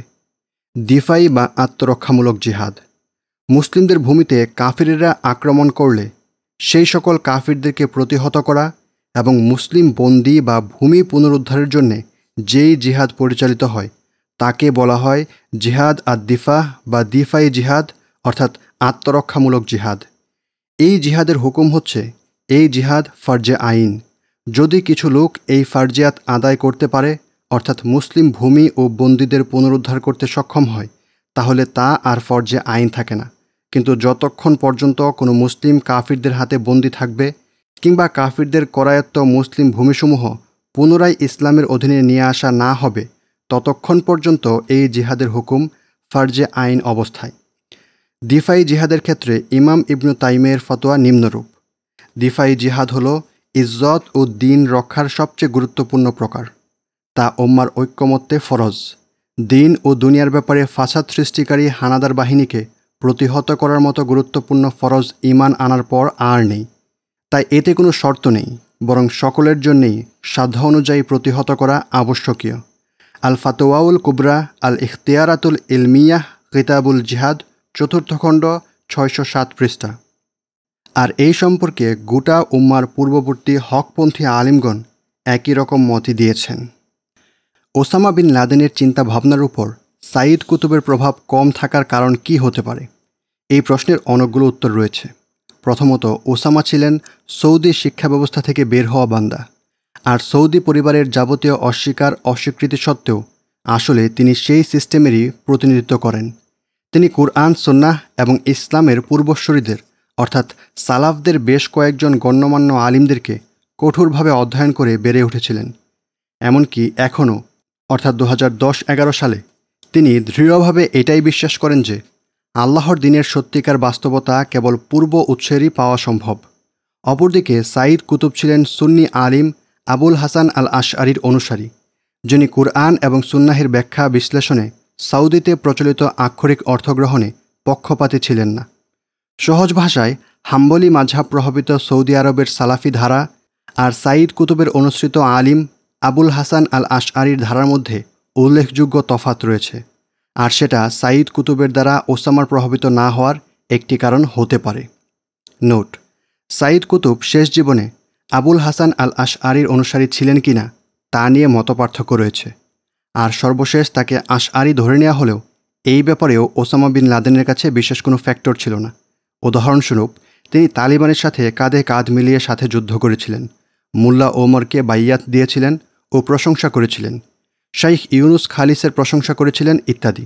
অথচ তাদের কেউই আকিদার ক্ষেত্রে ওসামা বিন লাদেনের ন্যায় আক্ষরিক অর্থ করতেন না। ফিকহের ক্ষেত্রেও তারা ছিলেন হানাফি, যেখানে ওসামা বিন লাদেন ছিলেন সালাফি ঘরানার। এই ব্যাপারে লেখক নিজেও পরবর্তীতে আলোচনা এনেছেন। সাইদ কুতুবকে ওসামা বিন লাদেনের উল্লেখ না করার কারণ আর যাই হোক, আকিদা কিংবা ফিকহের ক্ষেত্রে পূর্বসূরি ইমামদের থেকে চলে আসা মতবিরোধ যে ছিল না, সেটা ওসামা বিন লাদেনের কার্যক্রম থেকে সহজেই বোঝা যায়। ফিরে যাচ্ছি। সহজ ভাষায় বললে ওসামা বিন লাদেন হয়তো সাইদ কুতুবের ব্যাপারে সৌদির অফিসিয়াল অবস্থানই গ্রহণ করেছিলেন, যেটা হলো কুতুব একজন তাকফিরি, একজন বাস্তবতা বিচ্ছিন্ন মানুষ ছিলেন। নোট: এখানে লেখক থ্রেফ সম্ভাবনার উপর ভিত্তি করে এই ধারণা করেছেন। ওসামা বিন লাদেন কখনোই সাইদ কুতুবের ব্যাপারে এমন কোনো মন্তব্য আদৌ করেননি। এর উপর ওসামা বিন লাদেনের সরাসরি শিক্ষক শাইখ আব্দুল আজম তার বয়ানে লিখায় সাইদ কুতুবের আদর্শিক চিন্তাধারা অহরহ প্রশংসা করেছেন। এমনকি পরবর্তীতে ওসামা বিন লাদেনের সহকর্মী ডক্টর আইমান আল জাওয়াহিরিও অহরহ সাইদ কুতুব থেকে বিভিন্ন কথা উদ্ধৃত করেছেন। এক্ষেত্রেও ওসামা বিন লাদেন কখনো বাধা প্রদান করেননি কিংবা সতর্কও করেননি। তিনি স্রেফ নিজে দলিল পেশ করার সময় আরও পূর্বের যুগের ইমামদেরকে প্রাধান্য দিয়েছিলেন। এই ব্যাপারগুলো থেকে বোঝা যায় যে ওসামা বিন লাদেনও আর যাই হোক সাইদ কুতুব সম্পর্কে পশ্চিমা কিংবা সৌদি অফিসিয়াল অবস্থানের সাথে একমত ছিলেন না। ফিরে যাচ্ছি। দ্বিতীয়ত, সাইদ কুতুবকে গ্রহণ না করার এটিও একটি কারণ হতে পারে যে সাইদ কুতুব কোনো আলিম ছিলেন না। তার পড়াশোনা মূলত ছিল সাহিত্যের উপর। আর আগেও উল্লেখ করেছি, ওসামা সাইদ কুতুবকে কখনো উদ্ধৃত না করলেও তার ভাই মোহাম্মদ কুতুবকে অনেকবারই উল্লেখ করেছেন, কারণ হয়তো মোহাম্মদ কুতুব একজন প্রতিষ্ঠিত আলিম ছিলেন। মোট কথা, সাইদ কুতুব যেভাবেই হোক ওসামা বিন লাদেনের জন্য অনুসরণীয় ব্যক্তিত্ব ছিলেন না। এই ব্যাপারটা আরও পরিষ্কার হয় যখন আফগান জিহাদের পর 1989 সালে ওসামা আরবে এসে কিছু সালাফি আলিমদের সাথে সৌদি সংস্কারের শান্তিপূর্ণ আন্দোলনের যুগ আসলে সমর্থন দিয়েছিলেন। তাছাড়া ওসামা বিন লাদেনের নিজের লেখাতেও দেখা যায় যে তিনি সোভিয়েত জিহাদ পরবর্তী সময়ে সাইদ কুতুব ধরনের বিপ্লবের চেয়েও এই ধরনের ধীরস্থির আন্দোলনের প্রতি বেশি আগ্রহী ছিলেন। ইসলামিক অডিও বুকের পক্ষ থেকে বইয়ের সাজেশন। যেহেতু এখানে তাকফিরের ব্যাপারে আলোচনা এসেছে, তাই আমাদের পক্ষ থেকে আপনাদের জন্য সাজেশন থাকবে। আপনারা চাইলে এই বইগুলো অধ্যয়ন করতে পারেন। এখানে কোনো ক্রম নির্ধারিত নয়, আপনারা চাইলে যে কোনোটি কিনতে পারেন। প্রথমে রয়েছে কুফর ও তাকফির। এই বইটির লেখক আলী হাসান ওসামা এবং প্রকাশনী কালান্তর প্রকাশনী। বইটির মুদ্রিত মূল্য 440 টাকা। এরপর রয়েছে তাকফিরের মূলনীতি। এই বইটির লেখক মুফতি তারেকুজ্জামান। বইটি প্রকাশিত হয়েছে রুহামা পাবলিকেশন থেকে। বইটির মুদ্রিত মূল্য 390 টাকা। এরপর রয়েছে ইমান কুফর ও তাকফির। এই বইটির লেখক মুফতি মোহাম্মদ শফি রাহিমাহুল্লাহ। বইটি প্রকাশিত হয়েছে সিয়ান পাবলিকেশন থেকে। বইটির মুদ্রিত মূল্য 395 টাকা এবং এই বইটির অনুবাদ করেছেন মাওলানা শফিউল্লাহ ফুয়াদ। আপনারা চাইলে এই বইগুলো থেকে যে কোনোটি কিনতে পারেন ইনশাআল্লাহ। উদীয়মান ওসামা। 22 বছর বয়সে ওসামা বিন লাদেন যখন আফগানিস্তানে যান, তখন তিনি রীতিমতো অপরিপক্ব ছিলেন। সবাইকে সহজে বিশ্বাস করে ফেলতেন। তিনি ছিলেন নম্র স্বভাবের একজন যুবক। তার মায়ের ভাষায় আশেপাশের সবার প্রতি বিনয়ী, শ্রদ্ধাশীল এবং উন্নত আচরণের অধিকারী। সে সময় তিনি এমন মানুষ ছিলেন যিনি সরাসরি কারো বিরোধিতা কিংবা তর্ক বিতর্ক এড়িয়ে চলতেন। সংঘর্ষকে সমস্যা সমাধানের প্রাথমিক উপায় বলে মনে করতেন না। স্কুল কিংবা বাবার ব্যবসা, কোথাও কোনো প্রকার ঝামেলা হলে তিনি শান্তিপূর্ণভাবে সমাধান করার চেষ্টা করতেন। নাজওয়া লিখেছেন, ওসামা শান্ত এবং ন্যায়নিষ্ঠ ছেলে ছিলেন। তাকে তার কাজিনেরা কম বেশি রহস্যময় মনে করলেও শান্ত স্বভাব আর ভালো আচরণের জন্যে সবাই তাকে ভালোবাসতেন। ওসামা বিন লাদেন একদিকে তার চিন্তা কৌশলগুলো নিজের কাছেই রাখতেন, অপরদিকে এক অপার্থিব নীরবতা দিয়ে নতুন শত্রু বানানো হতে বেঁচে থাকতেন। আর পুরনো শত্রুদেরকেও, বিশেষ করে ক্রমাগত বকবক করে যাওয়া পশ্চিমাদেরকে বিভ্রান্ত করে দিতেন। এমনকি দেখা যেত এইভাবে তারা আজব আজব সব উপসংহারে পৌঁছে গেছে। 1979 সালের মধ্যেই ওসামা বিন লাদেনের ভেতর এমন এক বৈশিষ্ট্য পরিস্ফুটিত হতে থাকে যা তার পরবর্তী জীবনের রূপরেখা এঁকে দিয়েছিল, অর্থাৎ নেতৃত্বের গুণাবলী। খালিদ আল বাতারফির ভাষায়, ওসামা ছিলেন স্বভাবসুলভ নেতা। তিনি সরাসরি আদেশ না দিয়ে নিজে উদাহরণ হয়ে নয়তো ইশারায় নেতৃত্ব দিতেন। স্রেফ নিজে উদাহরণ সৃষ্টি করে দিতেন আর আশা রাখতেন যে লোকেরা অনুসরণ করবে, আর তাতেই তারা তাকে অনুসরণ করতে শুরু করে দিত, এমনকি তার সাথে শতভাগ একমত না হলেও। এই থেকে বোঝা যায় যে তিনি স্রেফ আভিজাত্য দিয়েই ঠাসা ছিলেন না। স্রেফ একজন বিন লাদেন হওয়ার কারণেই তিনি নিজেকে নেতা সুলভ বলে মনে করতেন না, বরং পরবর্তীতে তিনি আরও বহুবার প্রমাণ করেছিলেন যে কোনো ব্যাপারে নেতৃত্ব দেওয়ার জন্যে নিজেকে যোগ্য এবং দক্ষ না মনে করা পর্যন্ত তিনি অধীনস্থ থাকাতেই স্বাচ্ছন্দ্য বোধ করতেন। তার মধ্যে নেতৃত্বের গুণাবলী হয়তো জন্মেছিল যে কোনো পরিস্থিতি সামাল দিতে পারার ব্যাপারে তার আত্মবিশ্বাস থেকে, আর এইভাবেই শেষমেশ তার কাঁধে নেতৃত্বের দায়িত্বও চলে আসত। প্রথম ইরাক যুদ্ধে, অর্থাৎ 1990 থেকে 1991 আগ পর্যন্ত আরবের প্রাতিষ্ঠানিক আলিমদের প্রতি ওসামা বিন লাদেনের শ্রদ্ধা ও আস্থা বলা যায় কানায় কানায় পূর্ণ ছিল। কিন্তু যখন সৌদি আরবের তৎকালীন গ্র্যান্ড মুফতি শাইখ আব্দুল আজিজ বিন বাজ আরবের ভূমিতে পশ্চিমা খ্রিস্টান সেনাবাহিনীকে আসার অনুমতি দিলেন, তখন থেকেই এমন আলিমদের প্রতি বিন লাদেনের সেই আস্থাবোধ পুরোপুরি উল্টে যেতে শুরু করেছিল। উম্মার মধ্যে বিস্তার লাভ করা পরাজিত মানসিকতা সম্পর্কে ওসামা বিন লাদেন আগের থেকেই ধারণা রাখতেন, যেই কারণে মুসলিমরা স্রেফ ফিলিস্তিন মুক্তির জন্যেই নয়, বরং সাধারণভাবে পশ্চিমাদের মোকাবেলা করতেও পিছিয়ে যায়। এই ব্যাপারটি তার মায়ের সেই কথাতে স্পষ্ট হয়ে যায়। ওসামা নাকি মুসলিম যুবকদের ব্যাপারে কিছুটা হতাশ ছিলেন, কেননা তারা ফিলিস্তিনের বদলে নিজেদের সস্তা খেল তামাশা নিয়ে ব্যস্ত থাকে। তার সময়কার মুসলিম যুবকদেরকে প্রায়ই পরাজিত প্রজন্ম বলে ডাকা হতো, কেননা তারা ইসরায়েলের কাছে আরব রাষ্ট্রগুলোর 3 বার আর হিন্দু রাষ্ট্র ভারতের কাছে ইসলামী প্রজাতন্ত্র পাকিস্তানের 3 বার পরাজয় দেখেছিল। মিশরীয় সাংবাদিক আইসাম দারাজ সোভিয়েতের বিরুদ্ধে ওসামা বিন লাদেনের যুদ্ধ নিয়ে সবিস্তরে লেখালেখি করেছিলেন। তিনি লিখেন যে 1967 এর আরব ইসরায়েল যুদ্ধের পর বিন লাদেন প্রজন্ম হতবিহ্বল হয়ে পড়েছিল। পিটার বার্গানের মতে দারাজ বলেছিলেন, এটা কেবলই সামরিক পরাজয় ছিল না, এটা যেন সভ্যতার পরাজয় বনে গিয়েছিল।